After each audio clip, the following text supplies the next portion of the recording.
They will or won't. Oh, hopefully he doesn't get that on delay. Alright, I've returned. All right. Jason's back. Okay, let me... Offline, and this Wait, is, what? I'm just targeting myself. Higher standards. Episode. Higher standards 45. Recording is on. Changes. I was actually going to name this this episode a new chapter because it's both a new chapter for the show and for standard. I like that. I like that a lot more. Yeah. I think that'll pull people in.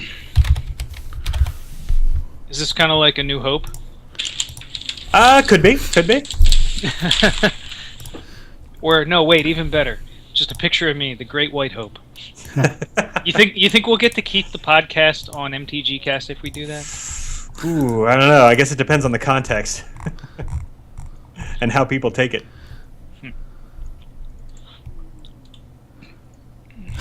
All right. Looking through. Okay, I think we're good. I just need to open this.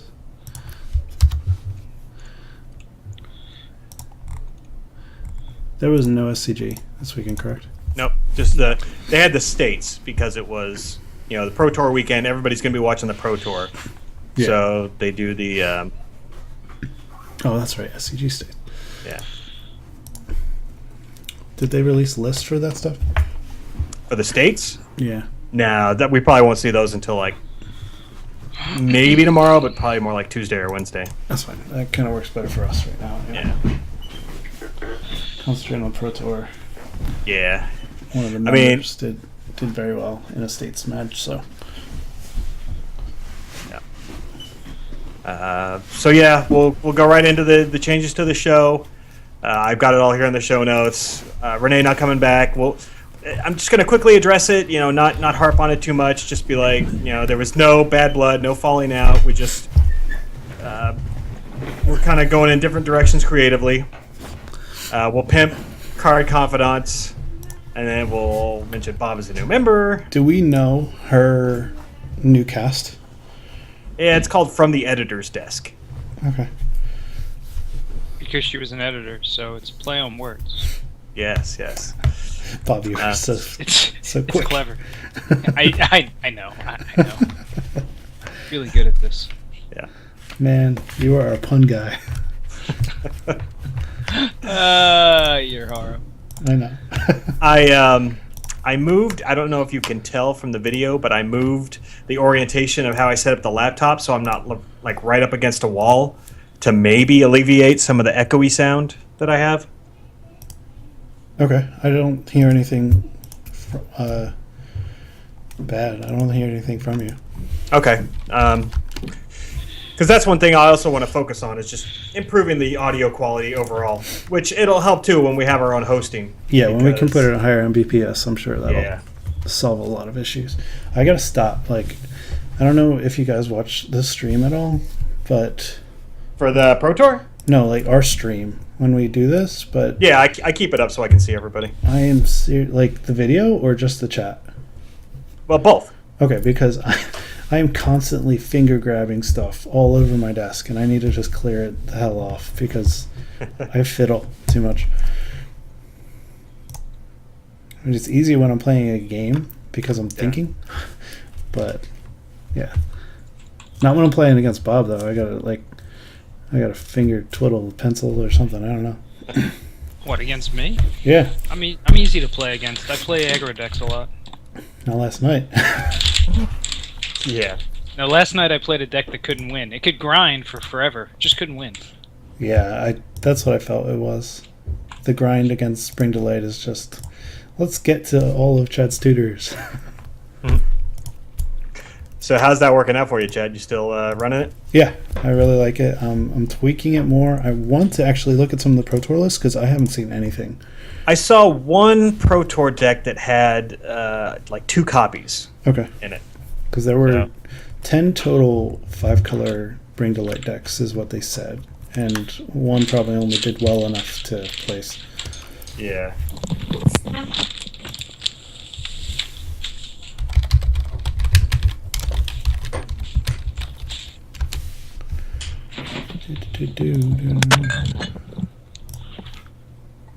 Wow, it's already starting. What's that?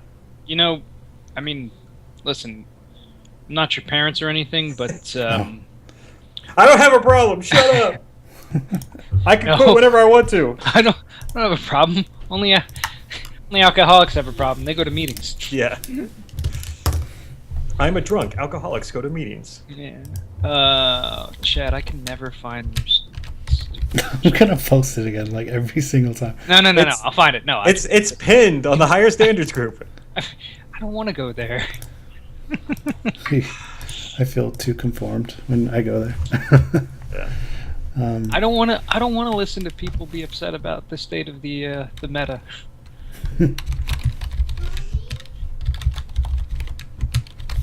Tough to hit.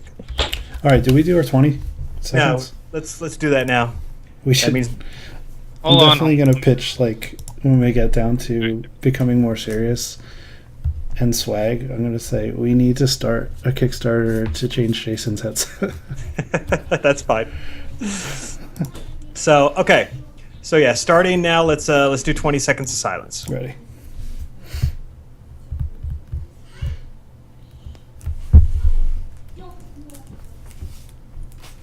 I'm going first, right? I want you to show me something. Wait. Yeah. No doing it!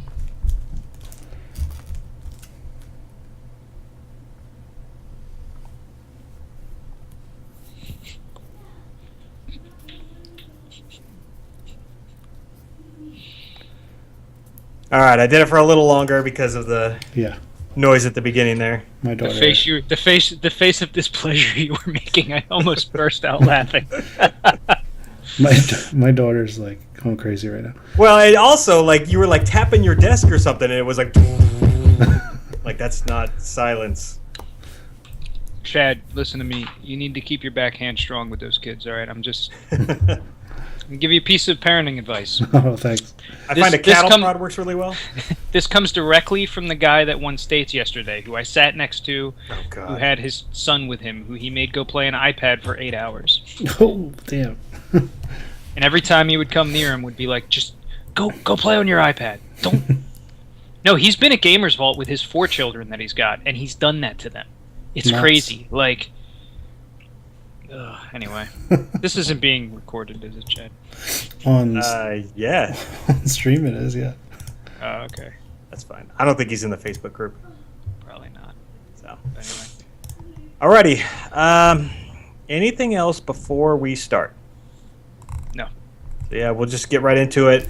Again, if any of these deck lists are stuff we've seen before, we don't need to go through them card by card because this, this is probably going to be a long episode as it is. Yeah, I have a good So- feeling of that.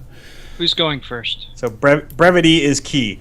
I don't care who. I mean, number one was the Abzan. Who's our resident Abzan player? I played a bunch of it. I can do it. Yeah, I think it's more you now. All right, that's fine. So I should go find that right now. Kazuyuki Takamura. Okay, I Oh, gotta man. remember how to pronounce this guy's name. They're all out of order. Yeah, now that we don't have Renee anymore, we need to work on our pronunciation of foreign names. We Yeah, don't wanna do Martin Mueller. You have to say Mueller with it. No. It's Has to be not said a with Mueller. You have to say it with a German accent. Okay. All All right. Anything else before I'm we get just started? controlling F this thing. I'm fine. Okay. So give me another 15 seconds or so of silence, and we will get rolling.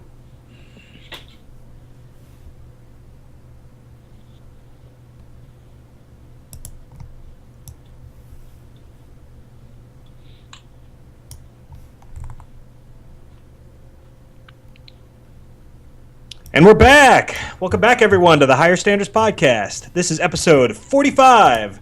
I am Mr. Jason Roscom. With me this week is the wonderful Chad Hey, I'm wonderful.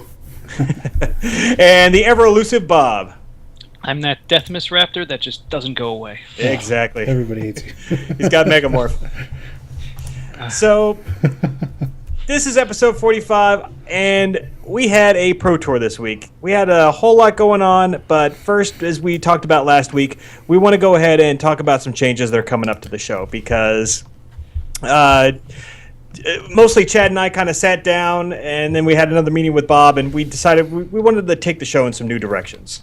So with that, as everybody's noticed by now, Renee hasn't been with us for over a month, I believe.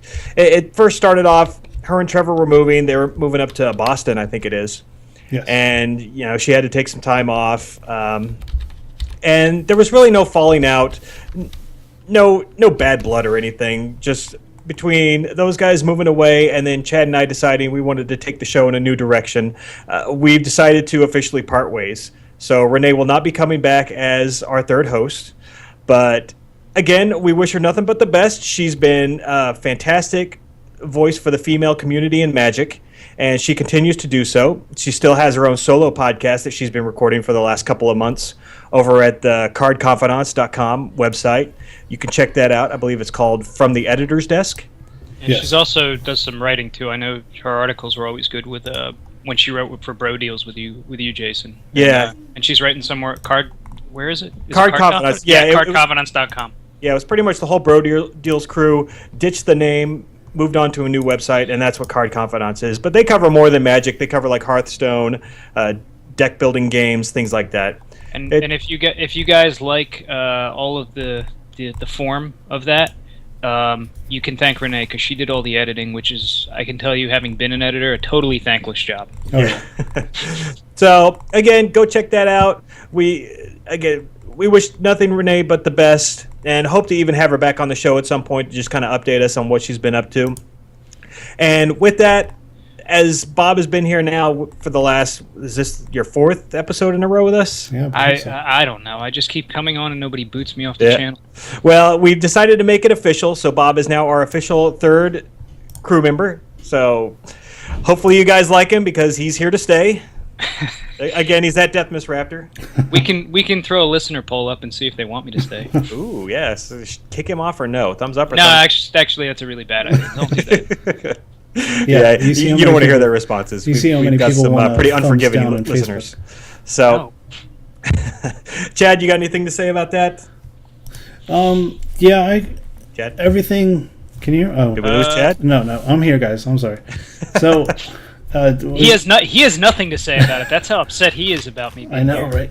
No, so Jeez. I've just got things going on in the background of my house. Anyway, so yeah, Renee was definitely the voice of the female community, like Jason alluded to, and it's sad. We're sad to see her go, but we always wanted to take higher standards to the next level. We always wanted to proceed in helping the standard community, getting our personal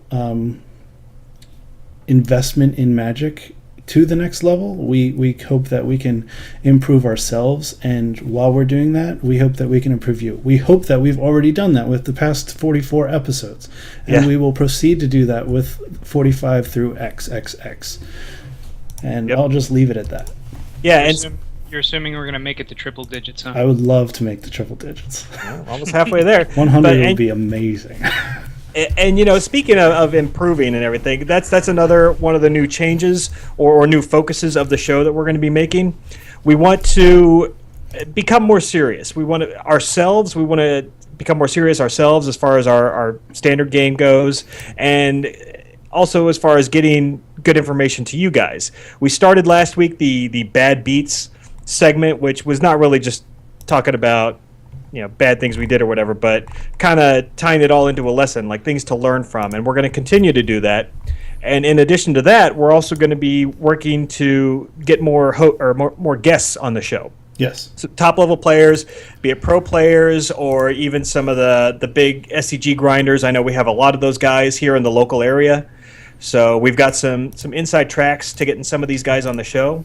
And hopefully we can have, it won't be every week because we still need to have our own flow and do our own event coverage and everything, but maybe once or so a month, if we can get a top level guest on here to kind of, pick their brains a little bit as far as the format goes and just improving your gameplay overall. Yeah, I think Yeah, I we think- have enough willpower to take some time off, go hunt down a pro player, tie him up, and make him talk about whatever we want him to talk about for Yeah. for the 2 hours. So, what are you going to say, Bob? I was just going to say, I think, and part of it we should mention is that we're trying to get better too. So as we yeah. grow, we're hoping that everybody else kind of grows with us. I personally am trying to go out and just grind more, go to more events, and just take my beatings, which I did this weekend. I took my beatings very badly, but you try and turn it into a constructive experience. Yeah, we want everybody else to get better, just not as good as us. So everybody, like 4th through 32nd place, you guys can have that. We want 1 through 3. and that's an interesting point to make too. Is everybody wants to get better, they just don't want the people around them to get better. Exactly. Which I think we're all doing ourselves a disservice if we go into it with that mindset. I think we can all help each other. I don't think it's going to hurt me at all if I help some guy in Kansas by telling my bad beat story that gets him thinking later on to not make the same mistake I did. Exactly. And like Jason's mentioned in the past, we've met people playing Two-Headed Giant, playing Standard, just Jason saying his voice. Somebody said Jason was noticed just by his voice, and Yeah. the fact that other people around us listen is great, and the fact that they're playing Standard, hopefully because we're improving their game. Yeah. And when your local community gets better, it makes you better. It's Oh, yeah. like anything else. It's like any other sport. Oh yeah. The stiffer the competition you come up against, that just makes you a better player. We're very blessed, I think, in our area, to have a lot of really good players that We do. that really, even on the Monday nights that Jason and I go to, or even the FNMs, have a lot of really good players who just really know the mechanics of the format really, really well. Yeah, just very solid, tight players. Again, guys who have been to pro tours, guys that have made SCG Open top 8s. We've got a really solid crew over there at Gamers Vault, and it's when you play with people like that, you have no choice but to get better, or you're just going to be a 1-3 drop every night. Yeah, just gonna Well- be losing every time. Yeah. Just So feeding the better players. Yeah. Also, I think another announcement we've got is that we are finally going to start a fund to get rid of Jason's Hello Kitty headphones. That's Yep. right. That's right. It's the first announcement I get to make as an actual official co-host. That's Jason, we are going to get donations from the listeners to get you a new proper set of headphones.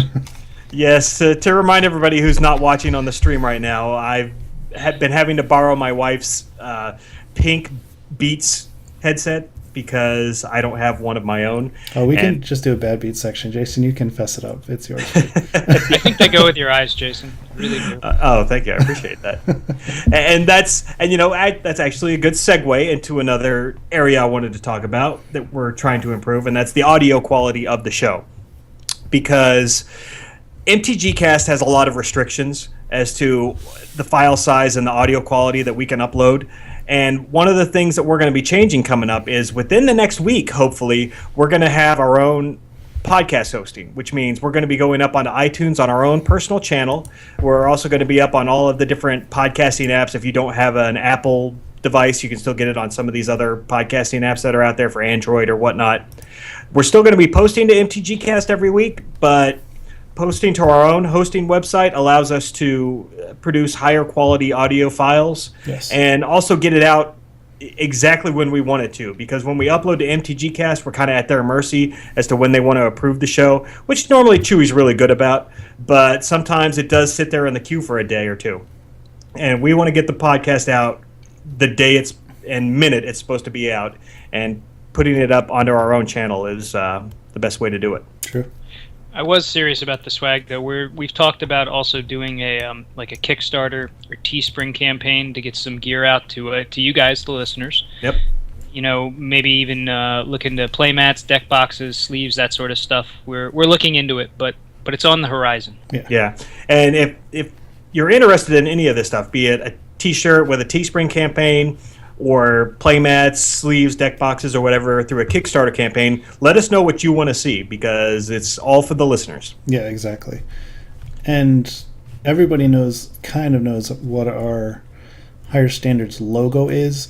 We kind of don't know if that's going to fall under some copyright infringement. So if anybody has their own view or what they feel the Higher Standards should look like, feel free to post it in the Facebook group. Yeah, because we are looking to get a new logo, a new thumbnail logo, a new splash picture, because we had the old one with the three of us, Chad, Renee, and myself. Obviously, that one's not going to work anymore, so we're looking to do another one of those. So stay tuned for those as well. So there were local events, right? We don't have anything really big to talk about this week, right? It's just basically like SCG states. We could talk about that, right? Yeah, and then we had F&M. I don't think anything else was F&M. really. Nothing else was going on this weekend. You know what? guys There are was this thing out in the Midwest. Apparently, it was really big. And What was it? well, there was a guy. I'm just looking at the top 8 list. It's a guy, John Finkel. Do you know that guy at all? I don't know. I think I heard that I've name I've a heard of that long name. time ago. Owen Turtenwald. I've heard that name before. Yeah, those names sound familiar. What were they playing in? Yeah, it was some says PT Battle for Zendikar. I don't know what that is. Oh, right, the Pro Tour. Okay, so yeah, we had Pro Tour Battle for Zendikar this weekend, and this is obviously the time when the new standard is really supposed to take shape after a new set comes out, and I guess we'll find out as we run through these deck lists what really changed, what we're looking at now going forward. So, what won this whole thing? Okay, so winning this whole thing was Kazuyuki Takamura, and I believe he was from Japan, so he's on the Japanese team. And fun fact, it was 2 guys from Japan, I believe, in the finals. Yeah, and I don't think they're. Yeah, go ahead. No, I was just saying, typically it's U.S., Canada for the Pro Tour, so this was kind of cool to see the Japanese, who a lot of times are known for their wacky decks. Yeah. 5-color dragons came out of, I think, Pro Tour or Grand Prix Hong Kong. So they always have some crazy, they always have crazy decks that they make out there. Yeah, and these 2 guys, I don't believe they were even on the same team either. So I don't think so. So anyway, Kazuyuki was playing Abzan. And that's it. It's called, at least it's up here as Abzan. And this is really funny. Abzan, I'm looking at the names. It's Abzan, Jeskai. There's a Jeskai deck. No Abzan aggro, no Abzan midrange, no Abzan control. It's just called Abzan. So I guess this is what we get now. Yeah, Pro Tour kind of funnels everything down. Yeah. Yep. So he is, without further ado, he's playing 4 Gideons. He's got 4 Anafenzas and Den Protectors. He's got the 3 Hangerbacks, the 4 Siege Rhinos, and the 4 Wardens of the First Tree, and 2 Wingmate Rocks. For spells, he's got 4 Abzan Charm, 4 Dramoka's Command, and a Murderous Cut. And then, let's see, in the land, he's playing 4 Shambling Vents, so those also count as creatures. That's spicy. So, I mean, it's kind of your normal Abzan package. 26 lands total. Yeah, 26 lands, mostly in the Abzan variety. 21 creatures, 9 instants, all instants, and 4 planeswalkers. It's kind of what we've seen in the last couple of SCG Opens, really, for Abzan. Some of these numbers shift 1 here, 2 there. Yeah. Sometimes we've seen stuff with Knights of the White Orchid, but this is pretty standard. And if we had to label this, I would definitely call this Abzan aggro. This is pretty close to the Abzan aggro lists that we've seen. Sure. Yeah, I'm sure other people would argue that it's a mid-range because of the 4 and 5 costs in the Wingmate Rock, but I really like the interaction with Gideon and Den Protector, how he can just play Gideon, sack it, play Den Protector, morph it, get Gideon, sack it. Yeah. Yeah, I saw a lot of Gideon emblems this weekend. Nice. He was played a lot. Yeah. I mean, in the I think it was in the semifinals, there was 2 on the board at one point because God, whoever was playing John Finkel put 1 Gideon down. And then in the middle of it, Finkel fetched. So there were technically 2 Gideons on the board state at the same time, while they were waiting for Finkel to not fetch to dig through time. Yeah. So anyway, in the sideboard, it's another Wingmate Rock. He's got 2 Tassigers, a Self-Inflicted Wounds, a Sorin, Solemn Visitor, 2 Duress, 3 Silk Wrap, 2 Ultimate Price, and then a card that we haven't seen a lot of, 3 Transgress the Mind. So that's the 1 in the black, colorless sorcery, and you look at your opponent's hand and take I think it's 3 or more casting cost card. Yep. And it gets exiled, which is pretty important. It's exiled. Yes. So I mean, that's in there, I'm sure, for the green-white matchup. To get rid of those Death Mist Raptors, or for anything just bigger than you can really deal with. Yeah, and it's even relevant against like any of the Jace-based decks Yep. where Jace can flashback cards, or there's so many relevant targets for that. So this is what won it all. Just like Pro Tour Khans of Tarkir, Abzan's on top again. Yep. Yeah. So after a couple of Pro Tours of Mono Red dominating, we're back to Abzan kind of taking it down, which is fine. It's a very solid deck. Abzan has been probably the most consistent 3-color combination since Khans came out. It's just very solid. You got great value in your creatures, great value in your spells. I mean, what more do you want? It's just very, very solid. Good deck. It will continue to be until either some new cards out that breaks it down, or Well, or until the Khans rotates. yeah, Abzan's going to be on top. Yep. And I do like the variance in the lands. He's got a whole bunch of fetches, like a ton of fetches, and then a bunch of the new 2-color lands, and no Sandstep Citadels.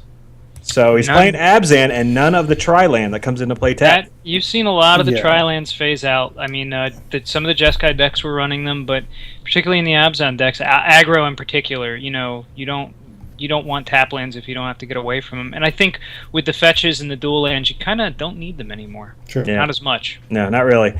And rumors of Siege Rhino's demise were greatly exaggerated. He is back and ready to roll. Yep. So what came after this then? All right, second place, Chad, you want to run us through it? Sure, it's just because of the name, isn't it? Second place, we have Jeskai with Ryoichi Tamada. See, you're fine. Right? You got it. All right, let's go with that. He's got 4 Gideon Ally of Zendikar, So that's 8 so far that yeah, we've seen. 4 Hangerback Walker, 4 Jace Vryn's Prodigy, 4 Mantis Rider, 4 Seeker of the Way.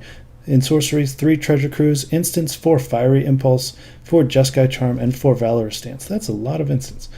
In enchantments, 1 Silk Wrap. In lands, he's playing 24. He's got the Jeskai variety. Yep, and only 2 Mystic Monastery, which is again the Tri-land. I didn't even notice this, but as I was scrolling down and I went over the fetch lands, Mhm. Wizards of the Coast made all their fetch lands the expedition lands. Yeah. So it makes everybody jealous. So then in the board, he's got 1 more Silk Wrap, 2 Irrational Cleric, 2 Disdainful Stroke, 2 Mastery of the Unseen, 1 Sarkin Dragon Speaker, 1 Wingmate Rock, 1 Dispel, 2 Rendering Volley, 2 Surge of Righteousness, and 1 Roast.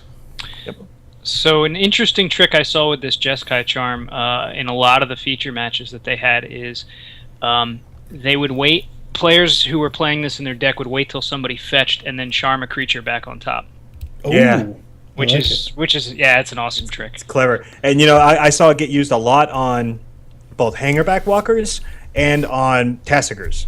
It's a great card to bounce to the top. If they played a Tassiger on turn 3 or 4, delved away a whole bunch of cards, and then you just put it right back on top, they're not recasting it right away next turn. Oh yeah, And- plus the fact that if they're fetching, they're shuffling that away. Yep. That's cute. Yep. And one other card I wanted to mention is the Fiery Impulse, because I've been seeing this getting a lot more play lately, and then again at the Pro Tour I saw it everywhere, and I was always curious about it because it only does the damage to a creature, it doesn't do it to the face. But then I quickly realized why as I was watching coverage. When you have Spell Mastery online, Fiery Impulse kills Mantis Rider, which is Oh, yeah. huge in this, whereas Wild Slash will never kill a Mantis Rider, no matter how hard you try. 1 Fiery Impulse can, and more than likely will, kill a Mantis Rider. Yes. Yep. And And- in its worst, it's going to drop a Jace. Yeah, so I can now see why they would play this over Wild Slash. So Fiery Impulse, pretty good card. Yeah. I mean, interesting that this is just Jeskai. Yeah. There are no dark and shadowy overtones to this deck whatsoever. Yeah, and It's same with the simply Abzan. It's simply straight red, white, and blue colors. Yep, and it ended up being a factor in the semifinals because it was Jeskai versus Dark Jeskai, and the Dark Jeskai had some awkward turns with his lands, his mana, because he had like a Swamp online, and he had 2 Mantis Riders in hand that he possibly could have cast if he was only on Jeskai colors Yeah. and didn't have the Black Splash. So I guess it was just easier, a little bit more streamlined. Cool. But other than that, I mean, it's Jeskai. It's everything we've seen with 4 Gideons. How great was Gideon all weekend? Jeez. Gideon saw a massive amount of play. Yeah. And already in the top 2 decks, we're looking at 8 Gideons and 7 Hangerback Walkers. So, 4 all right. Jaces. Yeah. Moving on to 3rd place.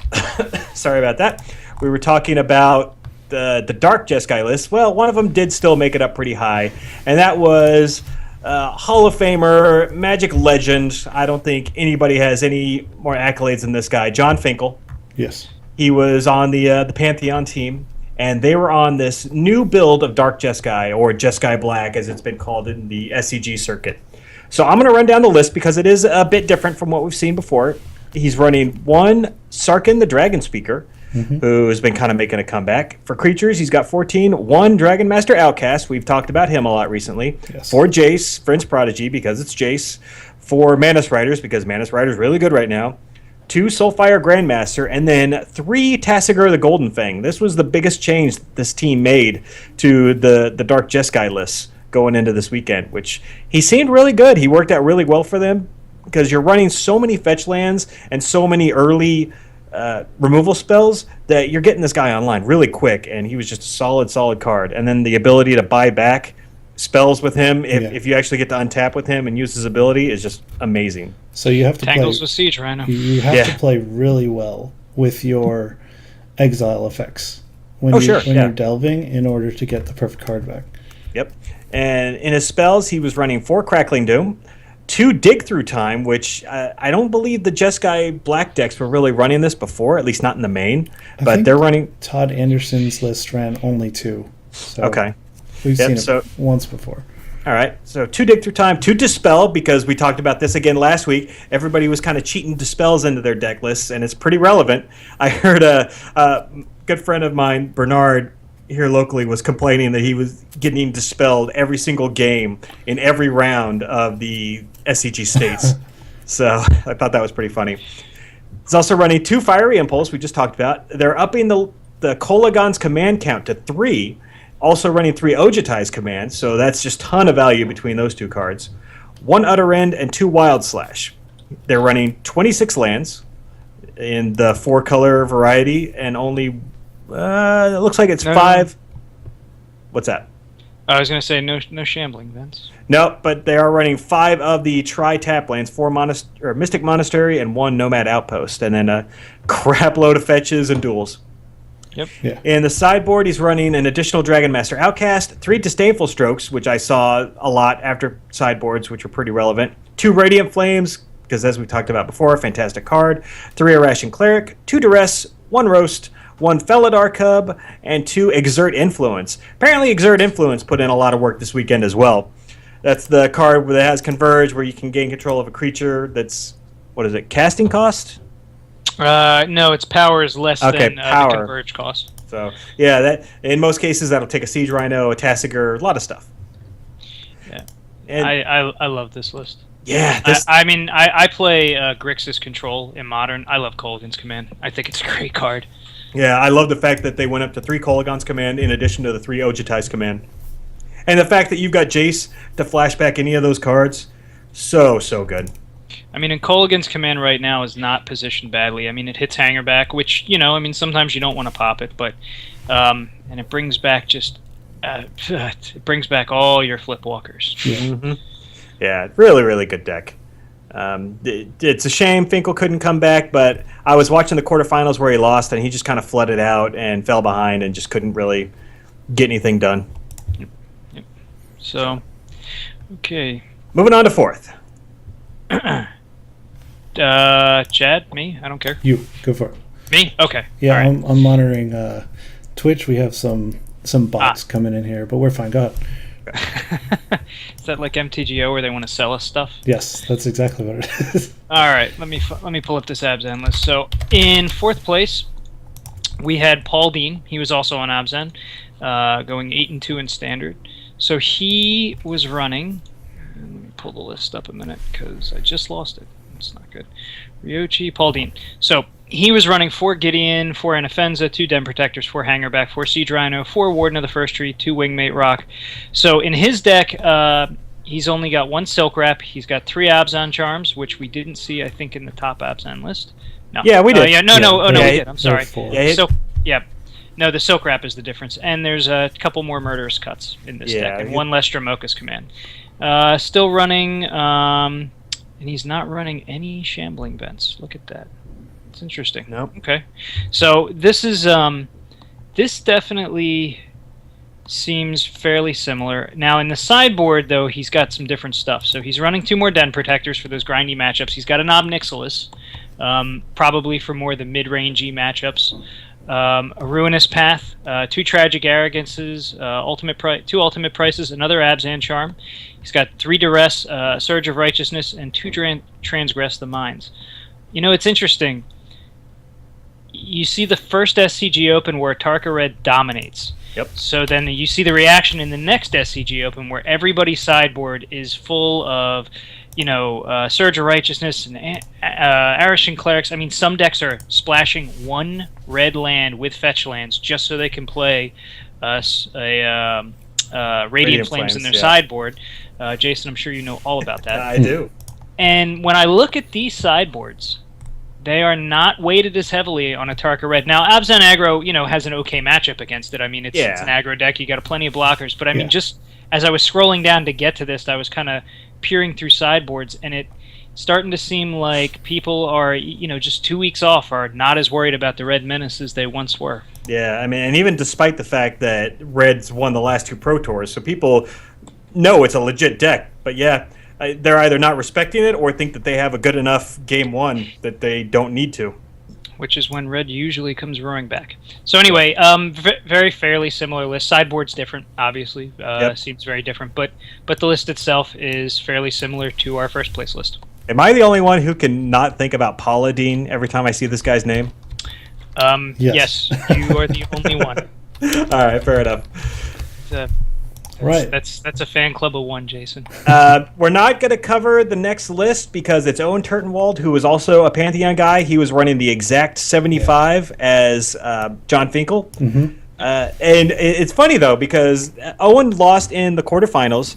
He's another just big-time player who's just got so much, so many wins, so many top 8s. But he is probably the most hated person I have ever seen in the Magic community. Like, I was following Twitter after he lost. A lot of people were really happy to see him lose. So I guess he doesn't really make a whole lot of friends. I don't know. I watched the Twitch stream. Man, people are mean. I don't usually watch the Twitch stream, but I did this time because I had it up on my computer monitor while I was actually editing some of the show notes. And, wow, people are really mean. Yeah. I'm glad our followers aren't that mean on our Twitch stream. You definitely have to have thick skin. Yeah. I don't understand what all the hate is for. I mean, I guess he's kind of an ass. I don't know. I don't know. But in any case, moving on. Yeah, so Chad, let's talk about Ricky Chin. All right, Ricky Chin was 6th place with green-white Megamorph. Mm-hmm. He was playing 4 Gideon Ally of Zendikar, 4 Deathmist Raptor, 4 Den Protector, 4 Hangerback Walker. A lot of this is what you would expect. 2 Hidden Dragon Slayer, 3 Nissa Vastwood Seer, 4 Warden of the First Tree, 3 Wingmate Rock, 4 Dromoka's Command, 1 Valorous Stance, and 2 Silk Wrap. He's got the green-white lands, and then in the board he's got 2 Valorous Stance, 2 Whisperwood Elemental, 1 Gideon's Reproach, 1 Radiant Purge, 2 Tragic Arrogance, 1 Irration Cleric, 2 Evolutionary Leap, 1 Mastery of the Unseen, and 3 Surge of Righteousness. So this is very similar. I don't think exact, but very similar to the deck that won last week's SCG. Yeah, I don't see too many differences. Maybe a onesie-twosie here and there is running the 4 Gideon, of course. Yeah. Because apparently that's the thing to do right now. It's a very straightforward green-white Megamorph that we've been seeing. I mean, what do you guys notice? What's in pretty much every one of these top 8 decks that can cast it, though, is Silk Wrap. Which is a card that has not seen much play up until the last, I would even say 2 weeks. Week 1 of New Standard, it wasn't really in there, but having played with this card, there's no better feeling than nailing somebody's Hangerback Walker with it, because even if they bring it back, it's dead. Yeah, and honestly, it's such a good removal card right now. It hits so many relevant targets in Standard. And I believe the big swing for this to be put in so many main decks was the first week. The first week with all the Atarka Red and everybody was playing Hangerback Walker, everybody's like, what's the easiest way to get rid of this? Because they could have played this in decks after Magic Origins came out, but it never saw anything. Well, I mean, the thing is, Jace really hasn't roared to popularity until now, and so many decks in this standard meta have switched to utilizing their graveyard as a resource. So Ojutai's command, Kolaghan's command, that it exiling has become much more important than it ever was before. You Yes. need to get rid of that stuff, and it can't go into their graveyard. It's got to go away completely. True. Yep. And moving on to 7th is Paolo Damo Paulo- de Rosa. Paulo Vitor Dama de Rosa. Yeah, long name. But everybody knows him. Fantastic, fantastic Magic player. Again, just another guy with just like so many accolades and everything. He played Finkel in the quarterfinals, right? Yep. Yeah, he was on Atarka Red. Now, one thing I want to point out is that his Swiss record in the constructed portion of the Pro Tour was only 6-3-1. Okay. So he did not do nearly as good as the rest of his top 8 competitors in the standard portion. So keep that in mind as we're going through this list. There But was yeah- some concern that he wasn't going to day 2 at one point, I think. Oh, really? Yeah. Wow. So apparently he pulled it out in the draft. And he's playing a slightly modified version of Atarka Red. We'll just run through it since it is kind of new. 4 Abbot of Carol Keep, 2 Lightning Berserker, 4 Monastery Swift Spear, 4 Zergo Bell Striker. All, the stuff we've seen. No Chandras in the main. No. For sorceries, he's got 4 Dragon Fodder, which we know, but 2 Hordling Outburst, which we don't normally see. In the spells, he's got 4 Tarka's Command because it's awesome, 3 Become Immense, and 3 Teamer Battle Rage because that's your combo, 2 Fiery Impulse, 4 Titan Strength, and 3 Wild Slash. So he's just going a lot wider. With the addition of the Hordling Outbursts and getting rid of Chandra, he's just looking to put more bodies on the field and is just going for that combo win, essentially. Just waiting for you to drop your shields so he can Become Immense and then Teamer Battle Rage. It's still a pretty good strategy. He called it the Splinter Twin of Standard, which I thought was pretty funny because it's really, you wait for them to tap out. Okay, well, I have it. You're Yeah. dead. Yeah. And yeah. In the sideboard, he's running another Lightning Berserker, 3 Chandras, 3 Roast, 2 Fiery Impulse, 1 Boiling Earth, which is the new one from Battle for Zendikar that does 1 damage to each creature your opponents control and has Awaken, which seems pretty relevant. Mm-hmm. And then 2 more Hordling Outbursts and 3 Rending Volley, which we haven't seen a whole lot of lately. Yeah. And that's the Atarka Red. So Atarka Red did show its head in the top 8, but again, his constructed Swiss was not a very good record. So he got in here from his limited play. And for some specifications, Paulo has 10 Pro Tour top 8s, only second to Finkel, actually. So, Oh no, he's a great player. Yeah. Oh yeah, he's a And fantastic he player. plays, and I mean, watching him play is really cool because he plays really, really tight, and he typically tends to play decks that, or you get the feeling when he plays a deck that he just knows every single interaction with all of his cards, Yeah. because he just plays very smoothly. And that information was brought to you by David Smuck in the chat. Shout out David Schmuck. You know what, Chad? I take back all the horrible things I said about having this chat. It's great. It is. All right, last deck list. Who are we up to? Martin Mueller, and he was playing Jeskai Tokens. So this is a blast from the past, huh? Yeah.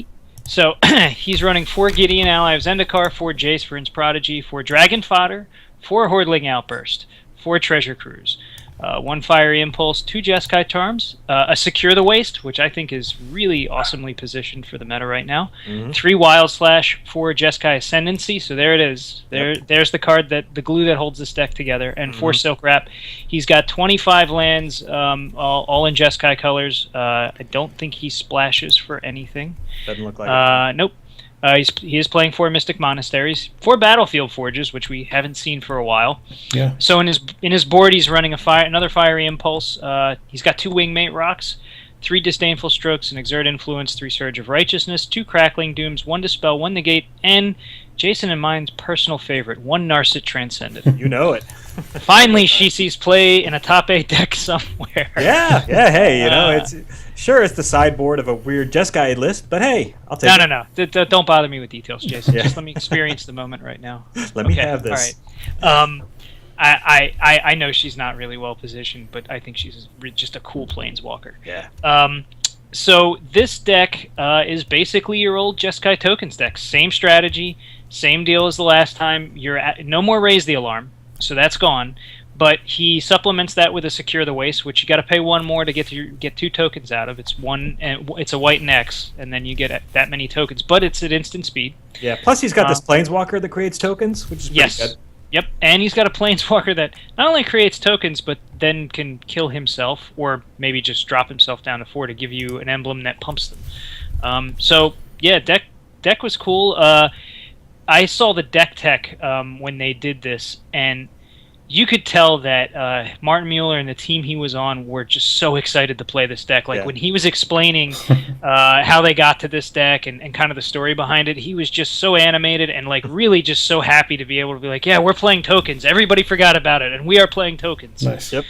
And he went 8-1-1 in the Swiss, which was pretty good for in the constructed portion. Yeah. So pretty good overall. And since we're talking about that, I'm going to run down everybody who made top 8. So Takamura, who won the whole thing, also went 8-1-1 in constructed. Tamada, who was in second place, only went 7-3 with his Jeskai list. So again, keep that in mind when you're thinking about this top 8 and these standard decks. John Finkel went 8-1-1. Paul Dean went 8-2. Owen Turtenwald went 8-1-1. Ricky Chen went 8-0-2. So apparently he went 8-0 and probably just drew the last 2 rounds. Yeah. And then Paolo went 6-3-1 that we talked about, and then Martin Mueller 8-1-1. Yeah, and it's important, particularly as we go down some of the other decks that were in like the top 24, or top 25 rather. You know, you have to keep in mind that the Pro Tour is always draft, a couple of rounds of draft, and then rounds of standard. And so when we talk about what standard decks are viable decks and tier 1 decks and good solid decks that will win, it's important to look at those records, because that's the record you really want to look at. You know, the top 8 record is fine. Obviously, it means something to be able to win it all. And I'm not downplaying draft at all. I love drafting. I probably love drafting this set more than I've maybe almost as much as cons. It is very enjoyable. Which, and you know, sadly too, that was really the only way they could showcase a lot of these new Battle for Zendikar cards, because aside from Gideon, not really many new cards in any of these top 8 lists. And speaking of Gideon, how many copies did we have? Was it 4 copies in every single list in the top 8? Yeah. No. Well, Paulo's deck didn't run Gideon's. Oh well, of course. Okay. But you know what? It should have. I mean, it should have just jammed them. We can splash. Yeah. So Paolo and the Pantheon guys, the 2 Dark Jeskai guys, did not have Gideons. The other 5 decks all had 4 of Gideons. 20 copies of Gideon. Yeah. So, you know, talking about other lists that did really, really well in standard, there was actually a control list that's running around out there that went 8-3, which is not much worse than some of the guys' records up here. I mean, you know. So there's an Esper. They're calling it Esper Super Friends list out there, which basically plays 2 Ob Nixilis and 4 Gideons and 2 Sorens and 4 Jaces, and then it plays a lot of sorcery speed stuff, because really with Jace, that's all you're really flash. You know, you can really flash back. Yeah. And that I've actually played that list for about the last 2 days, and it's solid. It's not a bad list, and it actually has a really great matchup against aggro, funny enough. Yeah, and we're going to put a link to the list that went that had 24 to 27 points in the constructed Swiss, and you're specifically referring to Fabrizio and Terry's list. Yeah. Yeah, which it's I'm looking at the list now. This looks pretty cool. This looks like a lot of fun if you're into this kind of tap out control style of deck. Yeah, I mean it's a counterless control deck. Yeah. Which is almost Super Friends. Yeah. Yeah, I mean you're running 4, 8, 12 planeswalkers technically with Jace. Yes. Yep. So that's pretty Super Friends to me. Yep. And also in this link in the 24 to 27 list, the person who had the best record in standard, Autumn Burchett, he was playing a different variation of, I guess, the green-white Megamorph. Yeah. Which the cool thing that he did was he has 3 Knight of the White Orchid in here, and he's also got 3 Archangel of Tides in the main. Because remember when we talked about last week at the SCG, one of the guys playing green-white Megamorph was running Archangel in the sideboard. Well, he decided to move him to the main, and apparently it worked out. He went 9-1 overall in standard, which is pretty amazing. Yeah, that's pretty nice. So I mean, if you're looking at the Pro Tour and you're looking at the standard decks that really did the best, this is where you really need to look. You need to look at how these people did strictly in the standard portion. Yep. I mean, there's a 8-3 GR kind of landfallish aggro deck here too.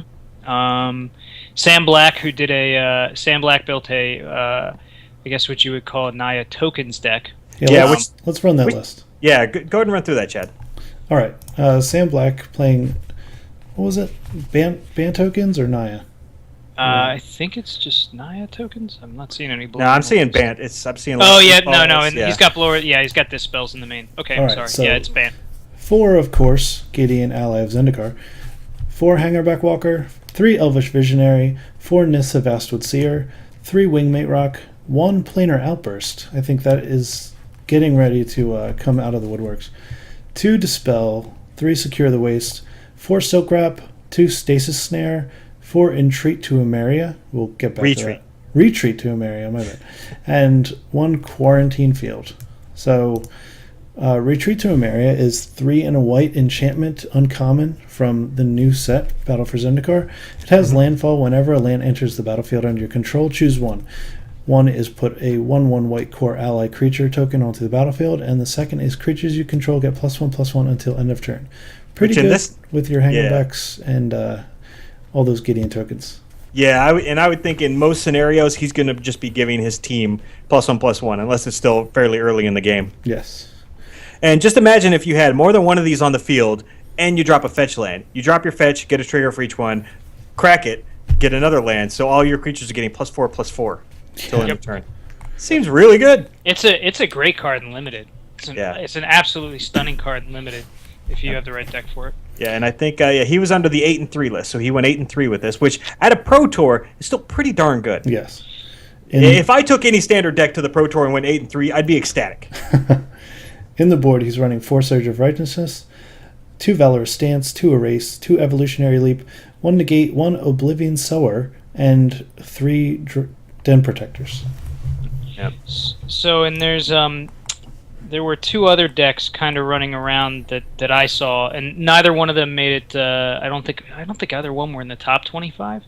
But interesting decks nonetheless. UB Aristocrats, which if any of you guys watch coverage, got some attention. Yeah, that was the new hotness. Yeah, and we're not going to go through the entire list. You guys can find it. It's on MTG Goldfish and a bunch of other sites. But it's what you would imagine for an Aristocrats deck, but it's not a Rally the Ancestors Aristocrats deck. It's just basically all the black guys that you would imagine, your Zulaport Cutthroats, and then it runs blue for, and it runs Nantuko Husk, and then it basically runs blue for Whirler Rogue. And it does the same trick that the Running with Scissors deck did. You drop a Whirler Rogue, you make your Nantuko Husk unblockable, and then you sack your Whirler Rogue and your 2 tokens and whatever else you can find on the board that it wants to eat, and you just slam. I saw that deck do like 14 points of damage on turn 4. Yeah, and something of note, Liliana Heretical Healer is a 4 of in that deck, and we'll talk about her and the impact that this had on her price later on. And then just a quick shout out to a friend of mine, Dan Ward, who was at the Pro Tour. He works for a game store up in upstate New York, and he got deck teched for the deck he built for his team. It's called Teamerai, which is basically Teamer with some Jeskai in it. And you just go once again. We won't run through the list, but go watch the deck tech. He's a solid player and a good friend of mine and my partner Dick's. He's a great guy.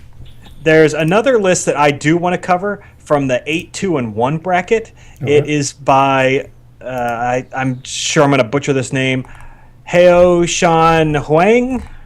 I don't know. It's wait 8-2-1. Yeah, under the 8-2-1, it's Heo HAO-SHAN Huang. He is playing what appears to be a red-black mid-range. So I'm going to run through this whole list because this deck looks pretty fun. He's running 2 Obnixilis Reignited. For creatures, he's running 3 Kolagon the Storm's Fury, 3 Pia and Kiran Nalaar, 4 Thunderbreak Regent, and 4 Hangerback Walker. He's got 7 Sorceries, 3 Ruinous Path, 2 Despise, 2 Roast. Instants, he's got 3 Complete Disregard, 2 Foul Tongue Invocation, 4 Draconic Roar, and 2 Murderous Cuts. So you could kind of call this a red-black dragons. I think it's more mid-rangey than like dragon-based. Granted, he's got 7 dragons total and some dragon-specific spells. But yeah, this just seems like a very just red-black kind of all kinds of removal, then drop my fatties and see if you can deal with it. Yeah, the old red-black dragons list ran with the same sort of strategy. Kill every, just control the board and tap out and control the board until turn 3 or turn 4, and then drop Thunderbreak, drop Stormbreath Dragon, drop another Stormbreath Dragon, kill your opponent. Yep. And right below that, we also had a Mardu. I'd almost call this a Mardu Super Friends list. Somebody should run through this list too, because this is okay. So there's 4 Gideons, 2 Sarkhan the Dragon Speaker, who has made a comeback on this Pro Tour. We haven't seen a lot of him. 1 Sorin Solemn Visitor, who's also kind of made a semi-comeback. He's been in a bunch of lists. 1 Ob Nixilis, 4 Hangerback Walkers, 3 Pyr and Kirin Nalaris, 2 Soulfire Grandmasters. He's got 2 Despise, 4 Fiery Impulse, 4 Crackling Doom, 3 Mardu Charm. Okay, wow. So I don't know that we've ever seen that. No, I don't think so. 2 Utter End and 2 Murderous Cut, and I'm just going to read Mardu Charm to remind everybody, all our listeners, what this thing does. Definitely. Like I had to read it too as we came through it in the list. So it's the Mardu colors, black, white, or red. black, white, and red. And it's choose 1. Mardu Charm deals 4 damage to target creature. Put 2 1-white warrior creature tokens onto the battlefield. They gain first strike until end of turn. Or target opponent reveals his hand. You choose a non-creature, non-land card from that, and that player discards that card. So it's a Despise. It's a Duress. a Raise the Alarm, or a Duress rather. No, wait, a non-creature. Yeah. So it's a Duress, a Raise the Alarm, or a Jeskai Charm to a creature. And then he's running 26 lands of the Mardu variety. 4 of them are Shambling Vents. So yeah, this is basically. There's 8 Planeswalkers in this deck, and just looking at some of the interactions just on the surface of this, like slamming a Sorin, and then dropping Sarkhan next turn, and making him a creature, and then plussing your Sorin up and gaining 5 life off of an indestructible flying dragon seems really good to me. Oh yeah. Yeah, and he was one of the 8 and 3 lists. So if you go to that page, scroll down to the 8 and 3 lists, and that's where this deck is. And then in the side, go ahead. I was just going to say, sideboards, Radiant Flames, Read the Bones, End Hostilities. There's a 4, 2, and 3 of those. 2 Outpost Sieges, 2 Duress, and 2 Surge of Righteousness. And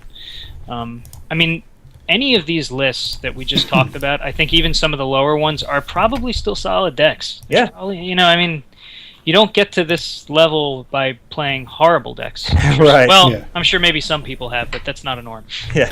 And Chad, the next one right below that, Scott Lipp, you were asking about before, as far as Bring to Light decks go. Oh yeah, I will mention that, but I also want to make mention of the past 2 decks that we went over. They were both running Pia and Kirin Nalaar, and that's a great way to get rid of your giant hanger back when you get a chance, as well as what Bob was mentioning. Sorin plussing, Kia and Pyr and Nalaar deal the damage. So if they're a lifelink, then you're gaining. Oh, very true. Those are also I like that. Cute interactions. So moving down to Scott Lipp's deck, he is running 4 Bring to Light, my new favorite card of the new set. And he's got 4 creatures, 4 Siege Rhino, 2 Nissa Vastwood Seer, 4 Jace Vryn's Prodigy, 1 Tasigur the Golden Fang. I think this is where this card should be right now. 1 Dragon Lord Ojutai. I really like being able to fetch that up. 1 Whisperwood Elemental. I really like that because I haven't thought about that yet. 4 Bring to Light, 1 Languish, 1 Crux of Fate, 4 Abzan Charm, 2 Complete Disregard, 2 Murderous Cut, 1 Foul Renewal. I'll go over that in a second. 1 Silumgar's Command, 1 Dispel, 1 Utter End. So I'll come back to that. 2 Silk Wrap. All right. So the Dispel, it's an interesting addition only because you're either going to be holding it in your hand, because Bring to Light isn't going to help this at all. No, but it's funny. The last when Jerry Thompson ran his Bring to Light list, I went out and sleeved it up for an FNM, and I cut the Clever Impersonator, and I put a Dispel, in the main. All right. Yeah, it's just we talked about before. Dispel is getting play everywhere because it hits a lot of stuff. Yeah, it's so necessary, I think, too, because it stops the Atarka Reds from going off with Become Immense. It counters your opponent's counter spell if you really need to resolve something. It's just a very solid card. and Foul Renewal, which is Yeah. actually I Yeah. think not a bad card at all. I mean, No. it hasn't seen any play, but it particularly in this deck, not a bad card at all. Chad, I know you wanted to talk about it. Yeah, let's go for read it. what this card does. 3 and a black. It's an instant from the Dragons of Tarkir block. This is a rare, so I don't think one of these in the Pro Tour is going to make this move up in price at all. So it's No. still bulk. Yeah. But return target creature from your graveyard to your hand. Target creature gets -X until end of turn, where X is the toughness of the card returned this way. So I instantly want to put this in my deck, no pun intended, because I'm running Dragonlord Jamoka and dealing 7 -7 would be gross. Well, yeah, even with Siege Rhino, I mean, which more than likely that's going to be your target with this card. Yes. Let's be honest. Siege Rhino alone will give something -5/-5, which kills almost everything in the format as it is, and it gets you your Siege Rhino back in addition to killing their creature, which is fantastic. Ooh, another cool interaction is if they go to kill your creatures, you sacrifice Whisperwood Elemental, and then you can get that back to do it again. That's true. The only problem with I think the reason this card probably hasn't seen a lot of play up until now is it does have kind of a high setup cost. So you Yeah. have to have something in the yard, and it has to be bigger than whatever it is on the field on True. the other side. And chances are, if you 50%, probably more right now in Standard of the time, if that big thing's in the yard, it's been removed by a spot removal spell or countered. But the other percentage of the time, it's going to have been removed by something that's bigger than it. So getting it back and giving that thing -X might not take it out. Yeah, or it's already been exiled by something. Yeah, and that's true. yeah. As Oh, we said this before, card is useless now. yeah, exile is very important in Standard right Yes. now. Yep. So Chad, you've been our resident Bring to Light player since the new Standard started. How Yeah. different is this from the lists that have been going around before? So the lists that have been running, this, as I mentioned before, the Tasker is a big difference. The Silk Wraps are a big difference because you can't get enchantments with Bring to Light, so that's something that it's really painful when you need something like that to resolve. Sure. I know you would love the Complete Disregard over the Reeve Soul, so that's one. Yep. There's the Foul Renewal, as we mentioned, and the Dispel. The Solemngar's Command is usually a boarded card, but I think a singleton of in the main is probably the right choice because of the fact that you can protect your creatures after the fact if you have it in hand. And the Dragonlord Ojutai, a lot of people aren't doing this, but being able to fetch that up is something that can just stonewall all those hangerbacks that are going around. Yeah. Cool. So moving down the list, I'm not seeing anything else too spectacular. I'm seeing a lot of copies of Elvish Visionary in some of these green-white lists, which is kind of funny. Like if you look down at Ben Stark's list, he's running what appears to be a Bant. Yeah, it looks like Ben Mid-range Stark list? and Sam Black were on the same type of... Oh, okay. Oh, this is Yes. Sam Black's list. Yeah, okay. yeah, it's Yep. the same list. Yeah, and I just saw Elvish Visionaries in a couple of these lists. I'm like, huh. Well, that's a card I haven't seen played in Standard in a while. Yes. And I don't think we're going to go over them, but there is also Wizards also put out the 18 to 20 point Standard deck list. So these are the lists of guys that went like 6-1, 6-2, or 5-2 kind of You thing. should probably mention the first deck. The very first deck, which is Patrick Chapin. This is the Esper Super Friends that was going around. Yes. No, I thought it was Esper Dragons, wasn't it? No, this Esper Dragons. I don't see a single dragon in this list. His is Okay. Super Friends, but this is more of actually counter control. Yeah, but he's Right. not really running that many counter spells. So, all right, Bob, run through it real quick. Okay, hold on. Let's see here. This is the which it's the 18-point deck list, right? Yeah, the very first list. Patrick Chapin. Crap. Where is it? Adrian Sullivan, Oliver Tin, Ben Whites. Why can't I find this list? Oh boy. Look in the show notes. I actually linked it in there. Oh, 18 to 20 point standard deck list. There it is. Look at that. Sorry, listeners, he's new. Oh, burns. Wow. Jason, my contract doesn't with you guys doesn't have like a non-compete clause. I can go start my own podcast. Damn right? it. I should have signed a contract. This All right, that's Well- it. I'll draw up some contracts tonight, and I'll make Oh. sure you guys sign them tomorrow. Oh well, Chad, you're not getting paid the big bucks like I am. I know. can't, Oh man, how much is he getting? I'm not even getting paid I'm anything. I am making twice what you're making. Oh, All right. what So is double? What is Patrick double Chapin. nothing? So Patrick Chapin, he's running 2 Gideons, 2 Ob Nixilis, 4 Jace for In's Prodigy, 2 Duress, 1 Despise, 2 Ruinous Path, 3 Languish. And then he's got 2 Secure the Waste, 1 Clash of Wills, 2 Negate, 1 Ultimate Price, 2 Ojutai's Command, 1 Utter End, 1 Murder's Cut, 4 Dig Through Time, 3 Silk Wraps, 27 lands. Of note are 4 Shambling Vents, and he's running a Blighted Fen, which is the 4 and a black, tap it, and target player has to sacrifice a creature. So That's interesting. list is interesting. The interaction between Gideon and Secure the Wastes, I think, and Jace is really interesting. So this is a win condition that some other control lists have started running, and basically how it works is you have a Jace flipped. You cast at the end of your opponent's turn. You know it's turn 10 or 11 or 15. You know which these decks will get to, no problem. And you've got, let's say, 10 mana out to make the math easy. You drop a at the end of your opponent's turn. You cast your Secure the Waste. You tap out. For like a bajillion. Yeah, you get 9/1/1 tokens. Okay. Then on your turn, you do one of 2 things. If you have a Gideon in your hand, you drop him, emblem him, and attack in for 18. Or if you don't have a Gideon in hand, you still attack in for 8, and then minus Jason, flash it back, and do it all over again for another 8 or 9 tokens.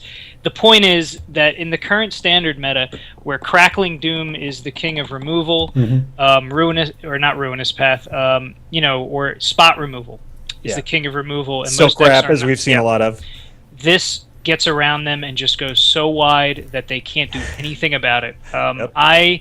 I played this win condition in an Esper list that was not similar to this list, but was somewhat similar.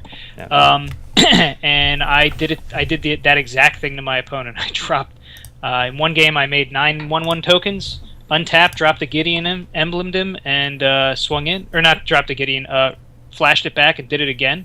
Mm-hmm. And my opponent just was running a Dark Jeskai list and was like.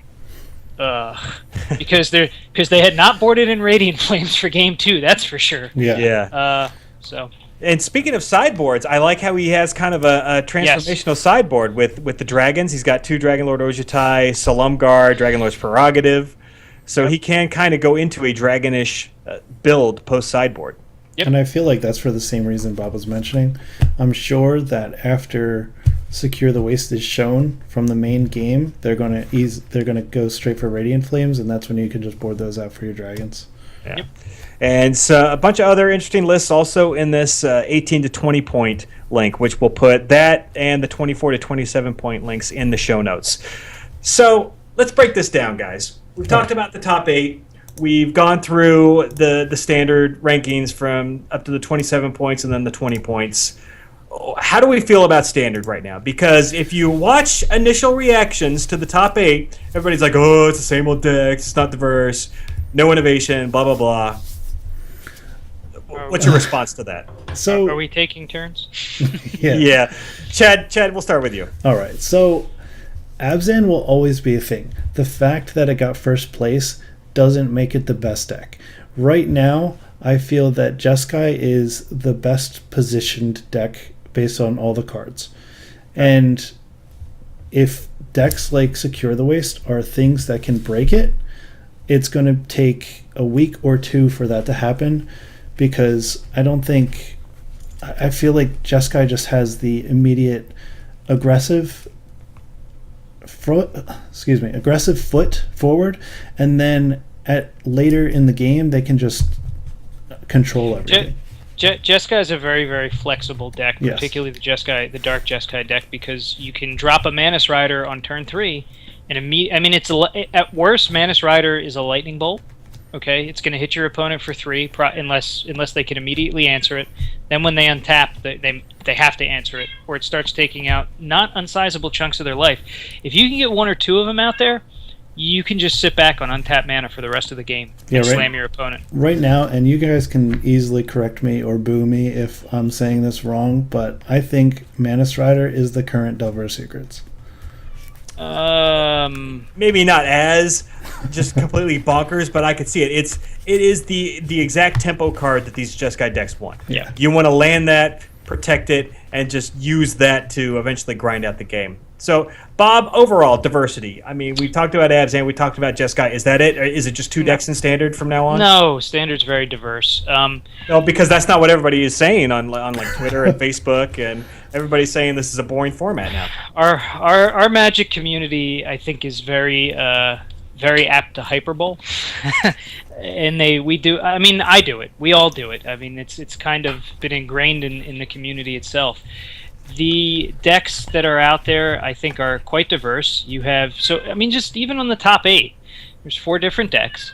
And then, as we talked about earlier, and we don't have to rehash this, you really need to look at the records. So if you go to the top, the 21 to 23 point standings, there's we just went through like 8 different decks in there, and they're all very different. It's not like, well, this is a Dark Jeskai deck, but it plays Tasigur. Yeah. No. Which is almost in and of itself a different style of deck, even though it's Dark Jeskai, but without splitting hairs, they're wildly different decks. So I think there's something out there for everyone if they want to play it. That being said, I do agree with Chad. I think Jeskai's probably got the most flexibility, and it puts the pressure on early, which is important. Yeah. Yeah, and I'm going to say this too. Think about it in the context of these players themselves, okay? These guys are essentially going into this weekend playing for 40 grand, and everything that comes with winning a Pro Tour. The fact that you now have a place in Magic history that nobody can ever take away from you. And for a lot of guys, this is the end game. This is, if they win a Pro Tour, then they've won Magic, essentially. So,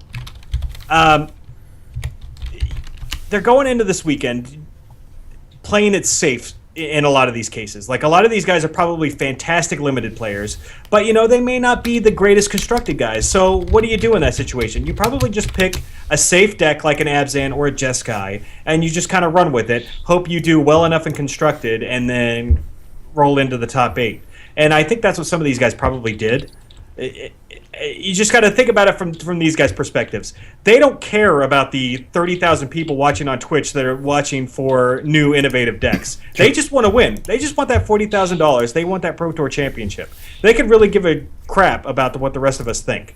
Well, the 40 grand is nice. It's funny, Dick and I were talking about this earlier today. We had a store meeting, and it's like the 40 grand is nice, but really, it's the bragging rights at this level. I mean, 40 grand for the amount. These guys, most of them play test for like 2 weeks. So if you think about all the money you're not making going to work by play testing for 2 weeks and then flying out and traveling, so you get your costs covered if you win and then some.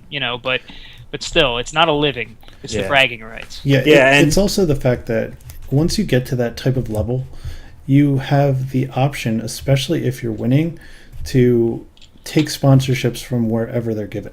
Yeah. So that's a big thing. The $40,000 is just icing on the cake to whatever else comes. Right. But yeah, you got to think about it from their perspective. Some of them don't want to take that risk and don't want to try and build a whole new archetype and a whole new deck. Some of them are more comfortable playing with some of these cards that we've been playing with for over a year. These cards from the cons block, especially, your Siege Rhinos, your Manus Riders, we've been playing with these cards for a year. We know how they work. They're just very solid cards. And the cons block in general just completely changed Standard for the best. I mean, it pushed out so many of the cards from the Theros block. And these cons dominated for the last year. So why break a winning formula if you don't have to, and if you know you can win with these decks? Yeah, and there will be some type of break. There's going to be somebody that figures out the flaw in Jeskai or the flaw in Abzan and find it. It might not be right now. Like I said earlier, it might be 2 weeks from now. It might be post or the next set rotation. But I think that what we have going so far is everybody can play any deck they want and still land a good position. Yep. And just look at like that blue-black aristocrats list. Far different from anything we had seen up to this point. It looks really solid. Looks like a lot of fun. Yeah, it's and so those decks are out there. You just got to look for them, and you can't just judge the whole standard metagame from one Pro Tour top 8. I hate to say it, but you can't do it. No, but it's diverse. I mean, Yep. look, it's once again, everything's about point of reference, and I know I've talked about this on this podcast before. If you go back to Theros, this is very diverse. Yep. and if I compared to that block, oh god, but yeah, I think we're gonna get back into a it's kind of like an ebb and flow and like a swinging pendulum almost. The pendulum's going to swing one way one week at like all the SCG Opens and whatever Grand Prix are going on, where it's going to be like a heavy control meta one week, and then everybody's going to respond and it's going to be like a heavy aggro red based the next week, and then it's going to swing to mid range the next week, and I think that's what we're going to see every week. So I think this is once again, like we talked about last standard season, the best thing you can do for yourself if you want to be successful in standard right now, pick an archetype you're comfortable with, play the hell out of it, and stick with the deck unless it just becomes completely unplayable. But for the most part, practicing and sticking with the same deck is how you're going to win a lot in this standard right now. So moving on.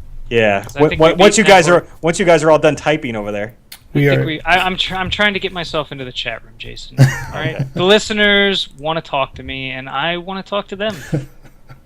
Man, I'm look at sorry. that. Look at that. Sorry. Well, He's an official third member for 40 minutes, and now all of a sudden he's got all these fans that he has to appease. I have a bigger fan club than you, Jason. I'm sorry. Look, don't be jealous, man. Man, I am. But anyway, moving on. So that's the Pro Tour in a nutshell. A great tournament, especially if you watch the top 8. A lot of new decks, despite what people are saying. Dig deeper. We're going to put all these links in the show notes. Go check them out. With that, we're going to move. Oh. We'll put the Dark Jeskai list in the show notes as well, too, guys. I'm trying to put it up here, but it's linking weird. So I'll. All right, and I'm just gonna address the cat noise that we're hearing now. Who's got the cat that's dying in the I background? have no cat. Here, I'll go deal with that. I'll be right back. No, that's right. fine. Is it really that? So, well, I mean, I was hearing it every like 2 seconds, so I just figured I'd bring it up. So we're going to move on to our From the Gamers Vault section, which is... We're going to hear a gunshot next. That's what we're going to hear. Gunshot noises. Or where as he's throwing it out the window. But no, this week we had a lot of good stuff going on locally. As we mentioned before, the SCG States was going on this weekend, and Bob and I both attended the New Jersey States. But before that, first of all, let me take a step back. First, I want to give a huge shout out to Kevin Alexander from the Facebook group. We were talking about what everybody was going to be playing at SCG States this weekend, and I had mentioned that I kind of wanted to get back to the Green-White Eldrazi build. It was based on the list that made like 39 at the first SCG Open in Indy 2 weeks ago. I really enjoyed the deck. It's basically a Green-White ramp-up deck to cast Oblivion Sowers and Ulamogs. My kind of deck. And Kevin, but I had mentioned on the Facebook group that I was hesitant to play it because it has a pretty poor aggro matchup. And Kevin Alexander recommended to me, why not just splash red and play Radiant Flames? It was a pretty good idea. I did it. I brewed up a new list, and this deck has been running just fantastic for me over the last few days. I took it to FNM, went 4-0, and I won a box over at Gamers Vault. Congrats. Thank you. And when I cracked the box, I got a Expedition Misty Rainforest. One of the best. So value, that was worth my $5 entry fee right there. And you're gonna come back and sell it to us for store credit, aren't you? I might end up doing that, though. Brandon's and then you should buy another box so you can crack another one. This is how it works. rolling. This is called business.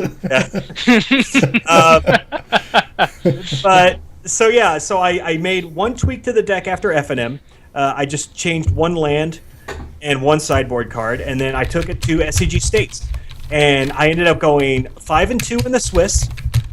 My 2 losses came to 2 guys who pound their keyboards so loud I can't hear anything. Oh, sorry. My 2 losses were to 2 guys that ended up making the top 8. One of the guys, AJ Kerrigan, former writer for Star City Games. I think he's a level 2 or 3 judge now. And I think he was the youngest writer they've ever had. Yeah. And a super good guy. I lost to him in the Swiss, and then he ended up making second place in the event overall. But once the standings all came out, I was 10th place overall at the SCG States. So Yes. if they release deck lists up to top 16, you'll see my name in there. But yeah, I played my green, white, splashing red Eldrazi list, and it was phenomenal. The deck is so much fun to play.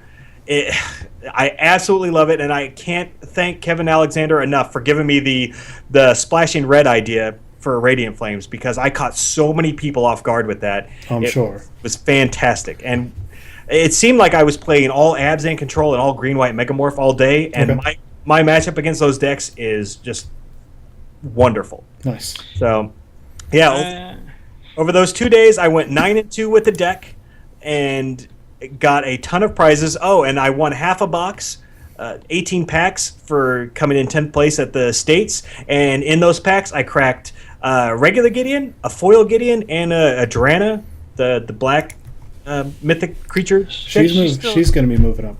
Yeah, so pretty good pulls. So definitely worth my my initial investment. Yeah. I ran a Esper.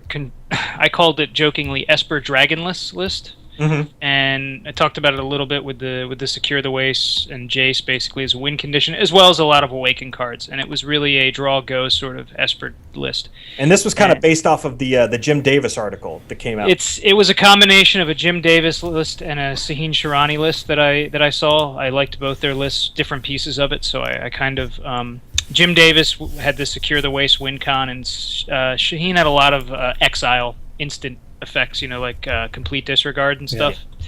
And I guess we can kind of drive this into the bad beat segment, because this was definitely a lesson with me for an idea, what to do with an idea for a deck that you're really in love with, Yeah. and when to walk away. Because I built the deck, I played a couple of games on Magic Online, and it played fine. It did well.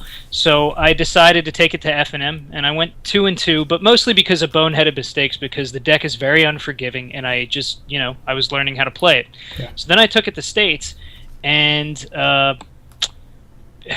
went, what was it? 1-2.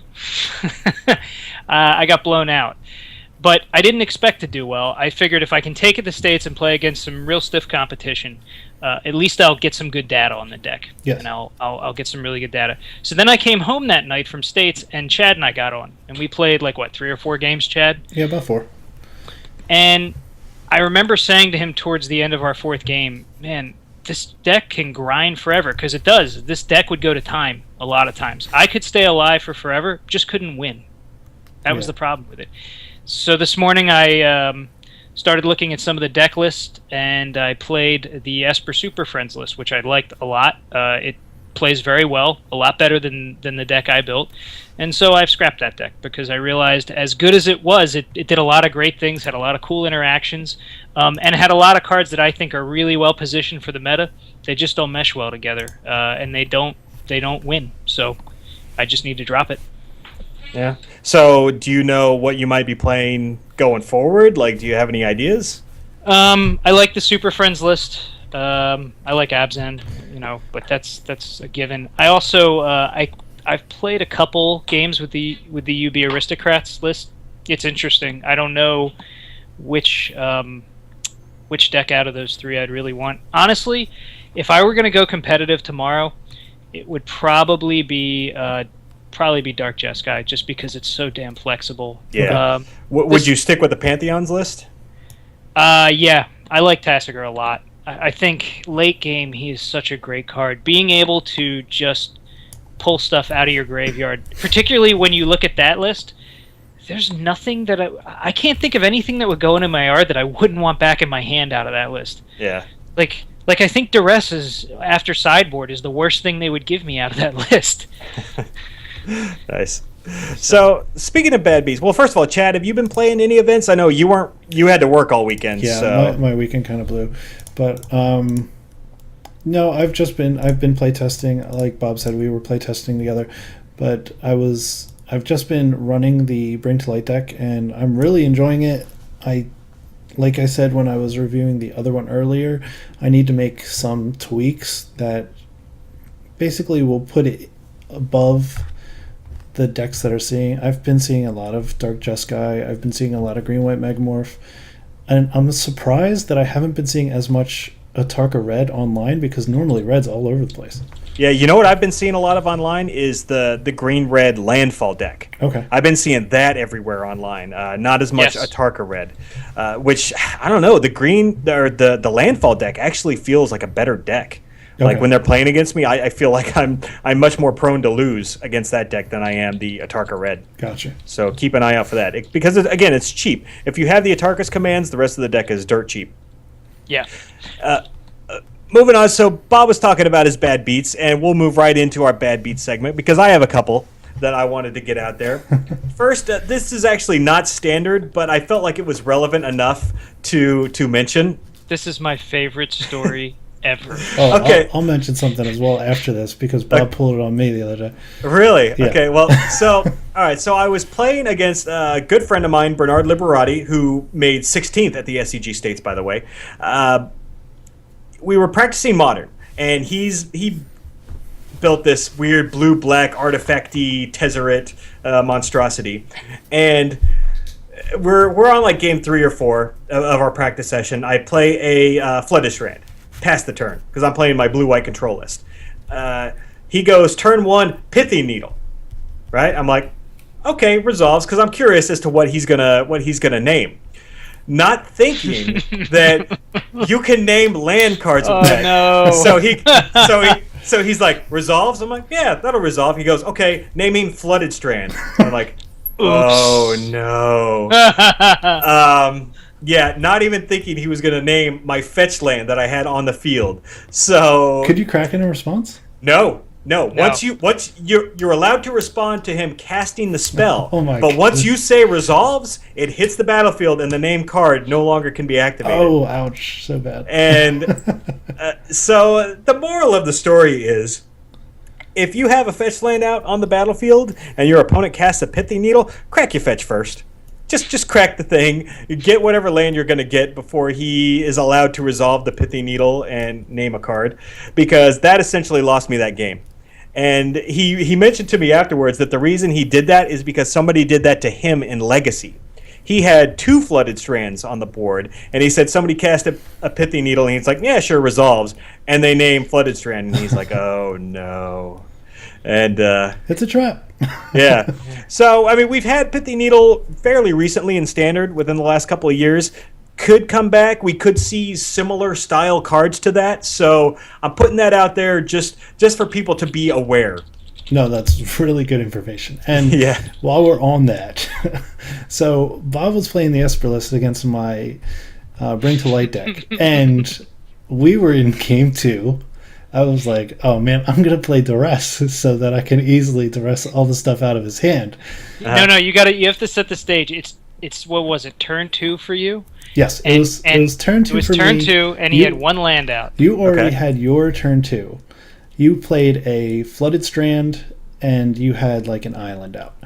And I had a swamp. No, I had a Shambling Vents that just untapped.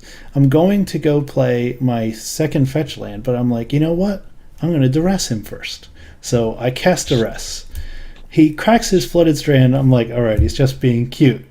I get Clash of Willed for 1 I'm like, because I didn't play my other land. and on Skype I just go, Force Spike? Yeah, so play your lands before you play your spells. That's one thing that I'm going to add to my bad beat section. Yeah. Well, we have Clash of Wills and the Solumgar Scorn out. You should get that extra land out because the last thing you want to get is Force Spiked for Yeah. the bad beats. I did also want to mention real quick the dumb play that I made against AJ Kerrigan. He had somehow gotten wind of the blue-black aristocrats list that was taken over the Pro Tour, or not taken over, but had gotten a lot of mention at the Pro Tour. Yes. So he was on that exact list. And we were having a back and forth. I crushed him game 1. Like, it wasn't even close. Game 2... He was getting going with a lot of the sack outlets and stuff, but I was keeping him at bay between Stasis Snares and Silk Wraps. He still had 3 creatures on the board. One of them was that stupid Cutthroat that does the drain whenever a creature dies. Zulaport Yes. Cutthroat. Yeah, and he had me down to 3 life. I had a flipped Nissa on the board, and I plussed her, and I got a Nissa's Revelation, which is, if you don't know, it's for 6 mana, you gain 7 life, and get 3 basics into play. I was so scared that he had some sort of tricks in hand, because when I topped that and I revealed the Nissa's Revelation, he was so cool, he didn't flinch when I revealed it. Then I'm like, oh god, he's got something up his sleeve. So instead of playing that, I did something, and I like maybe silk wrapped another one of his creatures instead. And then the next turn, he cast like another creature, Nantuko Husk, sacked all his stuff, and just had enough damage on board to kill me. Whereas if I had just cast the Nissa's Revelation, I don't think he had anything in his hand that he could have done at instant speed to kill me then or the next turn. But because I was so scared that he had something that I didn't want to tap out for Nissa's Revelation, that it essentially cost me the game. And then I lost that game 2, and then I again lost game 3. So I guess it was because he was so unfazed, and I guess most pro players are like this. You know, they put on a good poker face. Yeah. And I should have just jammed the Nissa's Revelation to survive, get more lands, and keep going. Instead, I talked myself out of making the obvious play, and it essentially cost me that match. Gotcha. So go ahead. Jason. Well, I was going to... Go ahead, Jason. Go ahead. I was just basically going to say, kind of, sometimes you need to go with your instincts. Think about it and just make the correct play. Don't talk yourself out. Don't second guess yourself out of making the better play.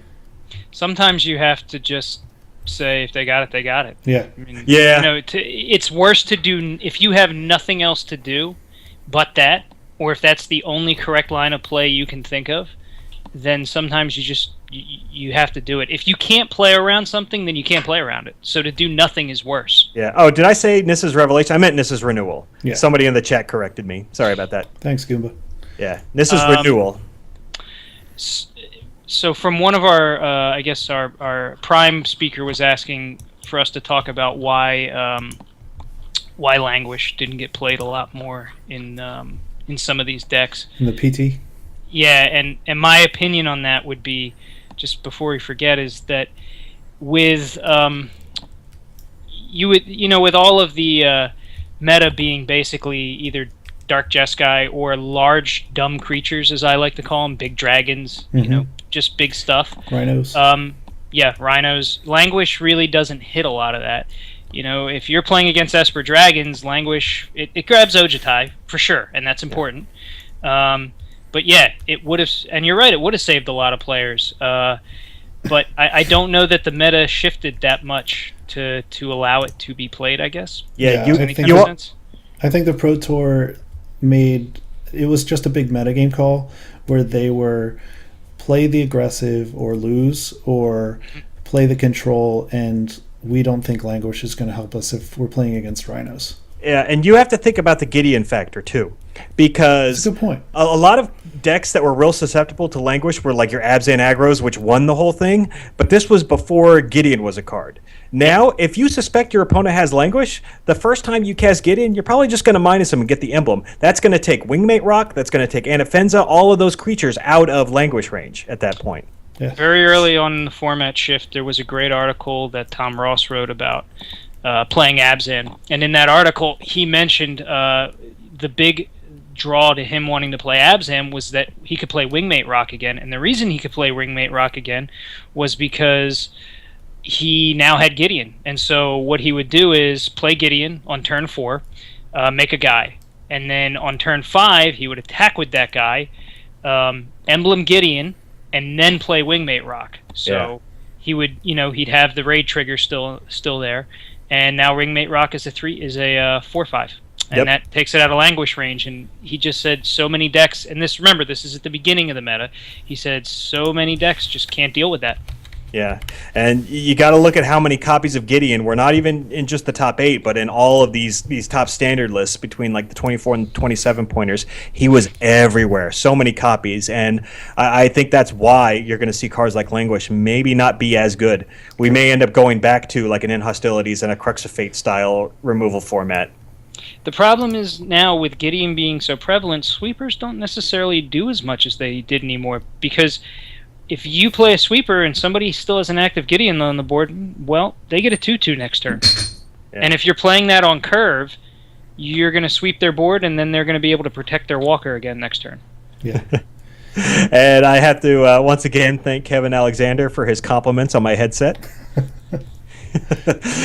So, do we want to just why don't we skip the finance section next and move right into listener questions? Because we are live streaming on Chad's Twitch channel right now, and we mentioned that every 5 episodes we were going to do listener questions, and this is, of course, episode 45. So, first, anybody that's in the Twitch chat, if you have any questions for us that you want us to answer, we can do our best to answer those. And I also got some questions from people from the Facebook group who maybe weren't able to make it to the live stream tonight. So we'll start with those, and then we'll kind of collect questions from the guys here in the Twitch chat.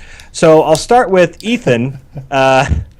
This is definitely a question for you, Jason. It is. And Ethan, who's from Midwest Magic, it's a pretty fun podcast. You should go listen to it. He asked how do I sleep at night knowing that I single-handedly created a battle of good looks between Chad and Robert? So, I think last week I mentioned, Chad being People Magazine's 2017. Oh, Robert Mensters the year. That's how it starts. Well, Bob was only number 2, and you know what? This can be a running theme. And as we go throughout the weeks and months on this show, you guys can each make your case for why you are the sexiest man on the podcast. Like, I know I'm a distant third place, so we don't have to worry about that. Burns. Chad, I was just gonna say, Chad, I don't know that either one of us have to make a case, because if we're number 1 and number 2, you do know what that means about our other co-host, right? Hey, I don't have to win on good looks. See, that's the thing. I mean, the charisma and personality that we need. That'll get you far in life. Jason's got the "and we're back" motive. All right, so somebody read Joseph's question. All right, I'll read it out. How does it feel to be a direct influence on the cornering of the Ojutai's command market? I know who this is for. Which, that half of the question is more of a joke, but it is nice because Ojutai's command is like $6 on SCG now when I bought him at 50 cents. So, now it feels good. But why don't we move on to his second question? All right. What card from Battle from Zendikar do you think will become ridiculous in future standard metas? For example, Sphinx's Tutelage. All right, so Bob, we'll start with you. What do you think? So I guess we're talking by future meta. Do we mean this meta or like the meta after the next shift? I think he means probably after the next rotation. When we lose Cons and Fate, what cards do you think from Battle for Zendikar are going to shine? So hard because you don't know what they're going to reprint or make in the next meta, but if I had to take a flyer on it, I would look at stuff like, I think Archangel of Tithes is a really interesting card. I don't think it's really kind of found a home yet. That may be just because there's better things to do on turn 4, or that might be just because the meta doesn't really call for it right now. I think that's an interesting card. And I will say this, in the current meta, if tokens becomes a thing to get around and go wide on Dark Jeskai, I think Archangel gets extremely better, because that just stops a tokens deck or a go wide deck cold in its tracks. Sure. So that's one I would look at. Wow, it's really hard because you don't know what the shift's going to be. I'd still like to say that, man, I'm still waiting for somebody to take Smothering Abomination and break it, but it's a 4/3 flyer, so it dies to a lot of stuff. For now. Painful Truths. I think when you see Dig Through Time rotate out, that's a draw 3 for 3. It's getting play already. It's played in that Esper Super Friends deck. But I think that becomes a much better draw card once both Treasure Cruise and Dig Through Time rotate out. Yeah, that'll be interesting too once those cards leave. Chad, any thoughts? Any cards that might stand out to you? Yeah. Once we lose Cons. Yeah. What is the? Well, we're losing. All right, losing Cons isn't really going to push that away, but what's the 5-mana cost Wrath with the Awaken? Oh, Planar Outburst. Planar Outburst. I think Planar Outburst is going to be a card that's going to do well, just because it's the current sweeper cost, and I still feel like Wizards is going to slow the format down a little more with the next I hope set. so. So, yeah, I would call that one. Okay. I'm going to say the Eldrazi because Yeah. right now that they're not doing anything. We're not seeing Ulamog, Oblivion Sower, which is an amazing card. Aside from decks like mine that are really working to jam these cards, nobody's really playing them because the formats are kind of fast. Yeah. Between these Megamorph lists, the Jeskai lists, and even like the Atarka Reds, the format is so fast that those decks can't really stand up right now. But when we lose Khans, we're losing a lot of cards from these decks. We're losing like Monastery Swiftspear. We're losing Manus Rider. We're losing a lot of aggressive cards. So hopefully, if the format slows down enough, these cards can just completely take over a format. Yeah. Given the right scenario. Besides them, we're still going to have dragons after Khans and Fate rotate. So all of the Dragon Lords are still going to be just top-notch cards. And I could see Atarka making a big comeback down the road. I think there's a world where Ulamog and Kolaghan's Command find themselves in the same deck, and that's scary. That's a world I would love to live in. So, moving on, I think we have some questions in the Twitch chat now. We do? Okay. Yeah, aren't there some other ones on here? On Yeah, this list? we'll save move that back one to some last. of the Okay. we'll move back to the Facebook questions here in a bit. David Schmuck, friend of the show, he's been with us since episode 1. Wants to know, will Ruinous Path ever get play? It's a 4 of in the Esper Walker's deck, and it's great because that's a tap out deck, and it's a question. So comparing it to Hero's Downfall is horrible. That card. I mean, look, it's a better card. All right, so we'll just move on from that argument. Yeah. Hero's Downfall is instant speed. That's a big deal. It depends on the type of deck you're playing it in. If you're playing it in a draw-go control deck, it's a horrible card. Yeah. You want to be able to react on your opponent's turn and react to the things they're doing. If you're playing it on as Jason called it, the tap-out style of control where you tap out on your turn to deal with an issue, it's a great card, particularly with Jace, because really those are the cards Jace cares about. Jace can cast instants from your graveyard, but he doesn't get to cast them at instant speed. True. Good point. Kevin Alexander had a really good question. It's basically, what are the best answers to Gideon? Because we saw Gideon everywhere this weekend. What spells will see more play as a way to deal with them? And is Stasis Snare much better than people give it credit for? For that section, I'm going to say yes, because I play 3 Stasis Snare in my Green-White Eldrazi list, and I'm considering going up to a 4th, because it is that good, because you can play it at instant speed, and it hits cards like Gideon. And I've hit many a Gideon with that card, so it's the real deal. And in fact, it saved me in round 7 of the New Jersey States. That card single-handedly kept me alive in Game 3 long enough to take over and eventually win. And put me into the top 16. So, yeah, Stasis Snare is amazing. What other solutions do you guys see for Gideon? So, with all the Gideons running around in Pro Tour, I feel like there's going to be a big, let's say, meta shift, because obviously the Pro Tour isn't the current meta, but there's going to be a big shift into a lot more sweepers because of the fact that Gideon is basically being used for an emblem all the time. He's almost never being used to become a creature, first of all, and the making a creature is just going to put more creatures on the board for there to be swept. So I think sweepers are going to, as long as control starts to show its face, I think sweepers are going to be a big thing to control the Gideon emblem fad that's going around. I mean, Utter End's obviously a great solution to a Gideon that makes tokens. Path of Ruin, or Ruinous Path rather. Really, the number one best solution to Gideon is 1 in a blue Disdainful Stroke. Yeah, that's honestly that stops everything.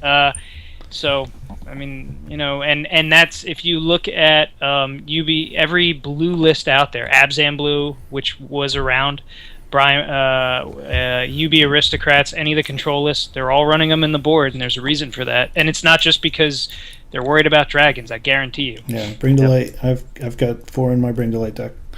Nice. And somebody else mentioned, going back to the sleeper cards in future standard rotations, somebody brought up Woodland Wanderer, which I agree. I think he's not well positioned right now, but in the future he could be. So what fetches are we going to lose when Khan rotates? because I think that's going to be a big thing. You lose all the fetches. Yeah. All right, So if we're losing all the unless- fetches, I don't know how good Converge is going to be. Unless they reprint them in Oath of Gatewatch.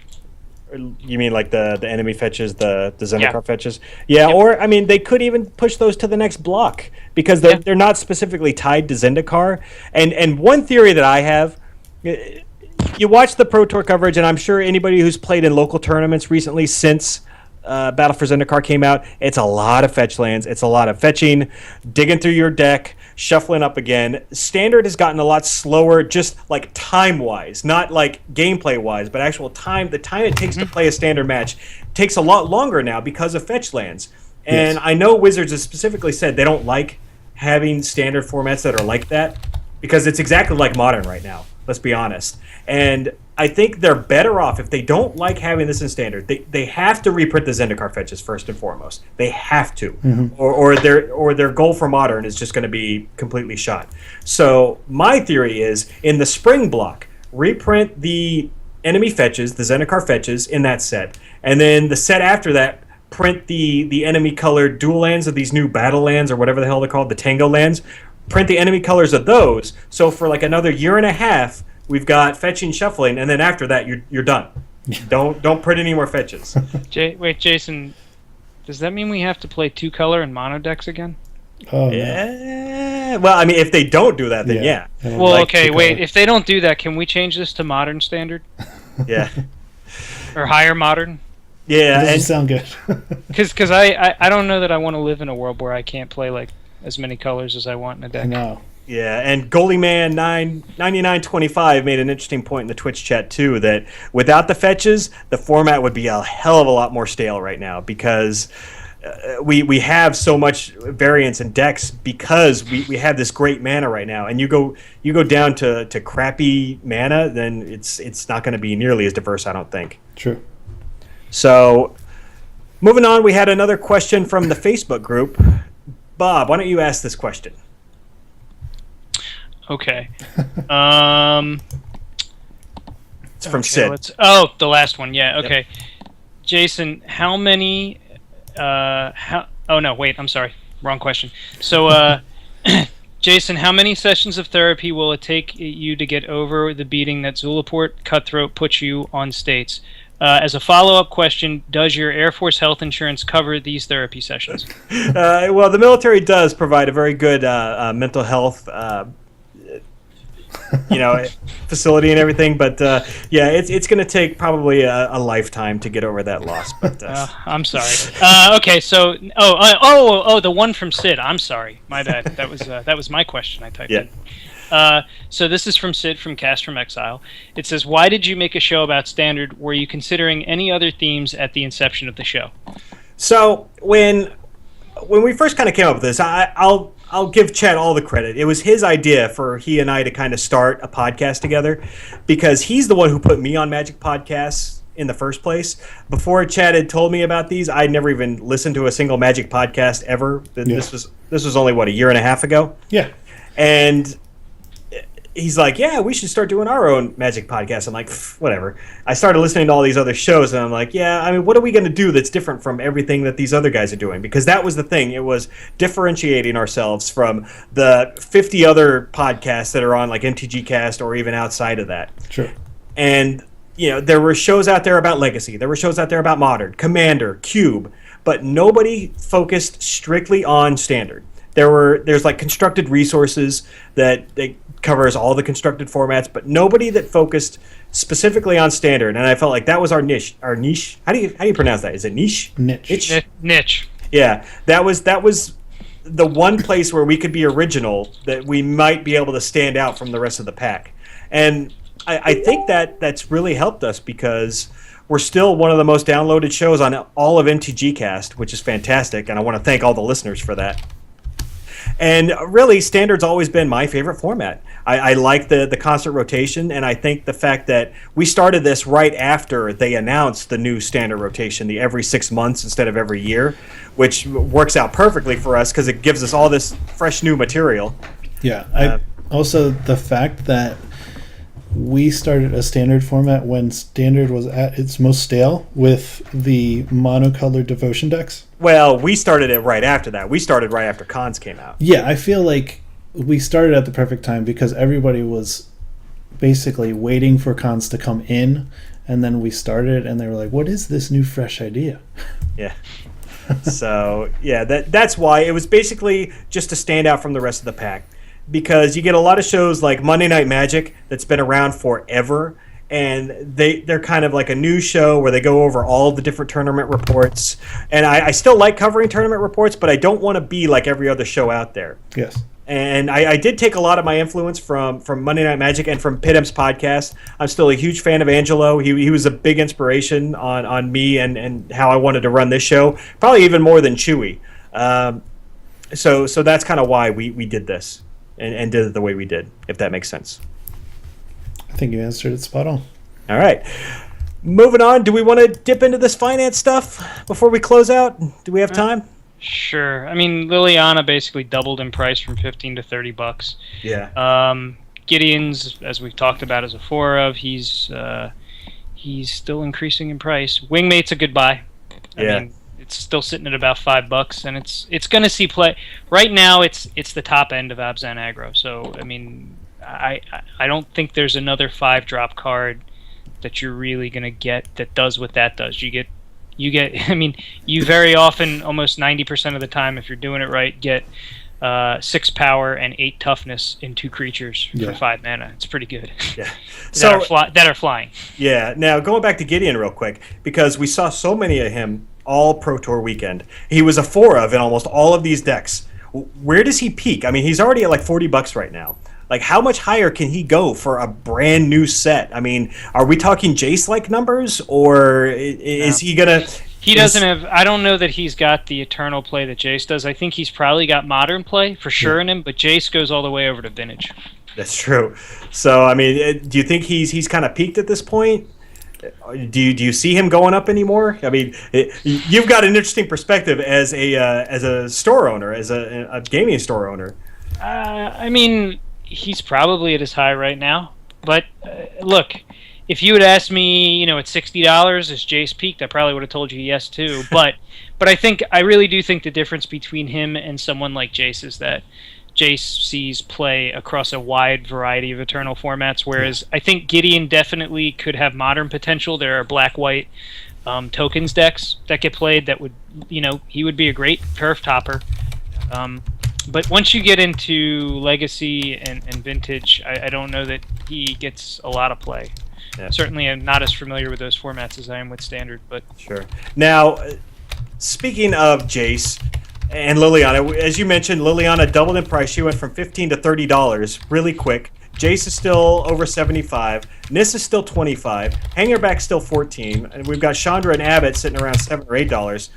Are you guys at Gamers Vault seeing an increase in demand for Origins product? Are you selling more Origins sealed product? Some. The thing is that no matter how much those walkers are, Zendikar's got the Expedition lands. Okay. And it's funny. From a perspective of lottery, as I like to call it, the lottery of pulling an Expedition land, you're more likely to get a Jace or a Liliana out of a box than you are an Expedition land. Yeah. But it doesn't matter because the payoff on an Expedition land is still. I mean, if you pull the right one, you can open 2 boxes and you still make your money back and then some. Yeah. So we do see some though. What we see a lot of it in is prize payout packs. People will go like half and half. I'll take half Origins, half BFC. Okay, fair enough. And yeah, one thing I wanted to mention is I don't think we're going to see any huge price spikes. I mean, besides we saw the Liliana spike, but I think she's going to start going back down really soon. Yeah. I don't know if any cards are going to see the Pro Tour spike that we've seen in the past, because Gideon was already really high. Jace was already really high. I did see Dragon Master Outcast start pushing $7. That was the call during the Pro Tour. Yeah. That everybody said that Dragon Master Outcast is going to be the card that pushes to the mythic cost that it should be at. Yeah, but I mean, he's only a 1 or a 2 of in most of these 75s, so I don't see that being enough to maintain that high of a price. So I don't think we're going to get a Pro Tour spike like we got last time. But if people catch on, especially with like Wingmate Rock, he may shoot up a bit. True. Yeah. Because he was everywhere and he's really cheap right now. So, moving on. Let's start closing this out. Yeah. Uh, I'm just looking at the next thing we're going to talk about.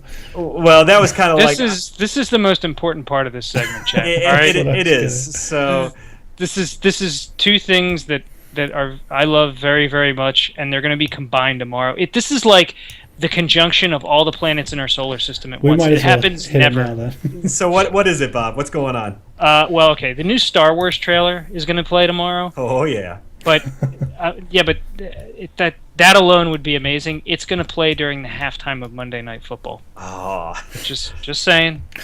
Yep, and I'm going to warn you guys right now. If anybody doesn't like Star Wars, first of all, go away. Why would you be listening to us if you don't like Star Wars? But no, seriously, we've got Force Awakens coming up in 2 months, and you're probably going to be hearing this a lot towards the end of each show, just because I am a huge Star Wars nerd. Have been my whole life. I was born in '76. Star Wars came out the next year, so from about the time I was 4 years old, I was a Star Wars nerd. Tried and true. I was even a prequel apologist. So just bear with us because I didn't know about that. I don't know that we can be friends anymore. yeah. Now, granted, I fully admit now that the prequels were absolute garbage, but I am willing to look past those, and I am fully getting my hopes up again for Force Awakens. So you'll probably be hearing a decent amount of talk here and there, especially if you're friends with me on Facebook, because that's all I'll be posting for the next 2 months. Cool. And with that, I guess, guys, you got any closing comments, any shout-outs before we give our contact information and go about our day? I'll let you guys go first. Chad? I'm actually all good. Unfortunately, I worked all weekend, so everything you heard today is everything that I've got to say. Okay. Bob? I would just tell you that game day, if you live down in New Jersey in our area, you should come see at least Jason and I, I'm sure. I don't know if Chad will make it to Gamers Vault for game day, which will be, what is it, Jason, next weekend, I think? Yeah, this coming weekend. So this coming weekend. We are running game days on Saturday, and because we're a new store, we can't do Sunday game days yet. We can't do 2 days of them, but we will run another event on Sunday. We just can't call it game day. But there'll be prize support and everything else. So if you're not near us, not near Gamers Vault, go to your local LGS and support them for game day. Yep. It's a fun time. You get a cool playmat, and then you can sit down at your local F&M with bragging rights, and you don't even have to say anything. You just unfurl the playmat, and everybody knows you won game day. Yep. And I'm really excited about the promos for this one. Stasis Snare is the promo that everybody gets, and Radiant Flames is the top 8 promo. That's pretty Both very good cards. I play Stasis Snare, as I mentioned, so I'm going to be looking to acquire a playset of the Stasis Snares and maybe even the Radiant Flames. There's a Snapcaster promo that's coming out too. Yeah, they just announced today that Snapcaster Mage is the regional PTQ promo. Mm-hmm. Liliana the Veil was the last one, and now Snapcaster Mage with all new art is Nice. the... And then I would also mention November 14th, we're having the second Gamers Vault Open Series, Lotus Open Series, so called because the first prize is a Unlimited Black Lotus, and then the next 4 prizes are Moxen. And then Unlimited Moxen, as well as, or second to 4th place. I'm sorry. So the next 3 are Unlimited Moxen, Pearl, Ruby, or Emerald, and then from there on out, the prize payouts go down all the way to 32nd place. So if you're in the area or you can travel, you should definitely come down to Medford, New Jersey, and come play in the Open Series. We had over 100 people last time, and we can fit, over 200 in the space we've got. So there's plenty of room. Sweet. All right, and with that, we're just going to close out. I want to give some contact information. First of all, you can always follow me on Twitter at Roscom76. My Magic Online username is JCRoscom. So if you ever see me on there, feel free to give me a shout, and if you want to practice some Standard, let me know. Also, my other podcast, Project VCR, is back up and running. We just posted episode 5 last week, which was Back to the Future with our own Bob Healy. And this coming week on... They don't call me Death Miss Raptor for nothing. Yep. And this coming week on Wednesday the 21st, October 21st, 2015, we are releasing our Back to the Future 2 episode, where we go into Back to the Future 2. We talk about their vision of 2015 versus the reality that we live in now. It was a lot of fun. We recorded with an old friend of mine from school, Brent Van Tassel, who now does his own podcast, the Sofa King podcast. You should go listen to them. They're awesome. I'll put a link to them in the show notes. And that is all I got. Chad, you got anything? Yeah, if you guys want to grind on MTGO, my tag is DR4G3N, as is my Twitch, and usually I'm streaming the same thing. Okay, Bob? If you want to grind out some games of Standard, Modern, or Legacy on MTGO, my tag is MacNaughton9, MacNaughton, the number 9. And just message me and tell me you're a friend of the Higher Standards podcast, and we'll get some games. All right, cool. And thanks again, everybody, for listening. Huge shout out to everybody that's downloaded any episode of the show up to this point. Yeah. We're really excited going forward for the direction of the show. And again, give us any feedback on possibly any swag you want us to put up, be it a t-shirt, playmats, whatnot. You can email us. Our email address for the show is in the show notes. You can join the Facebook group. It's just search Higher Standards and private Facebook groups. And just let us know what you want. And thanks again for listening, and we'll see you next week. See you, everyone. Later. Bye. We'll be back. Do you close it? All right. All right. Yeah, everybody on the Twitch channel, thanks for asking your questions. Thanks for conversating with each other, and thanks for the follows. If you haven't yet, then hit that follow button down, and you'll see when we record. Basically when we record. And if you're not a part of the Higher Standards Facebook group, as Jason mentioned just a minute ago, come and join us. See you guys.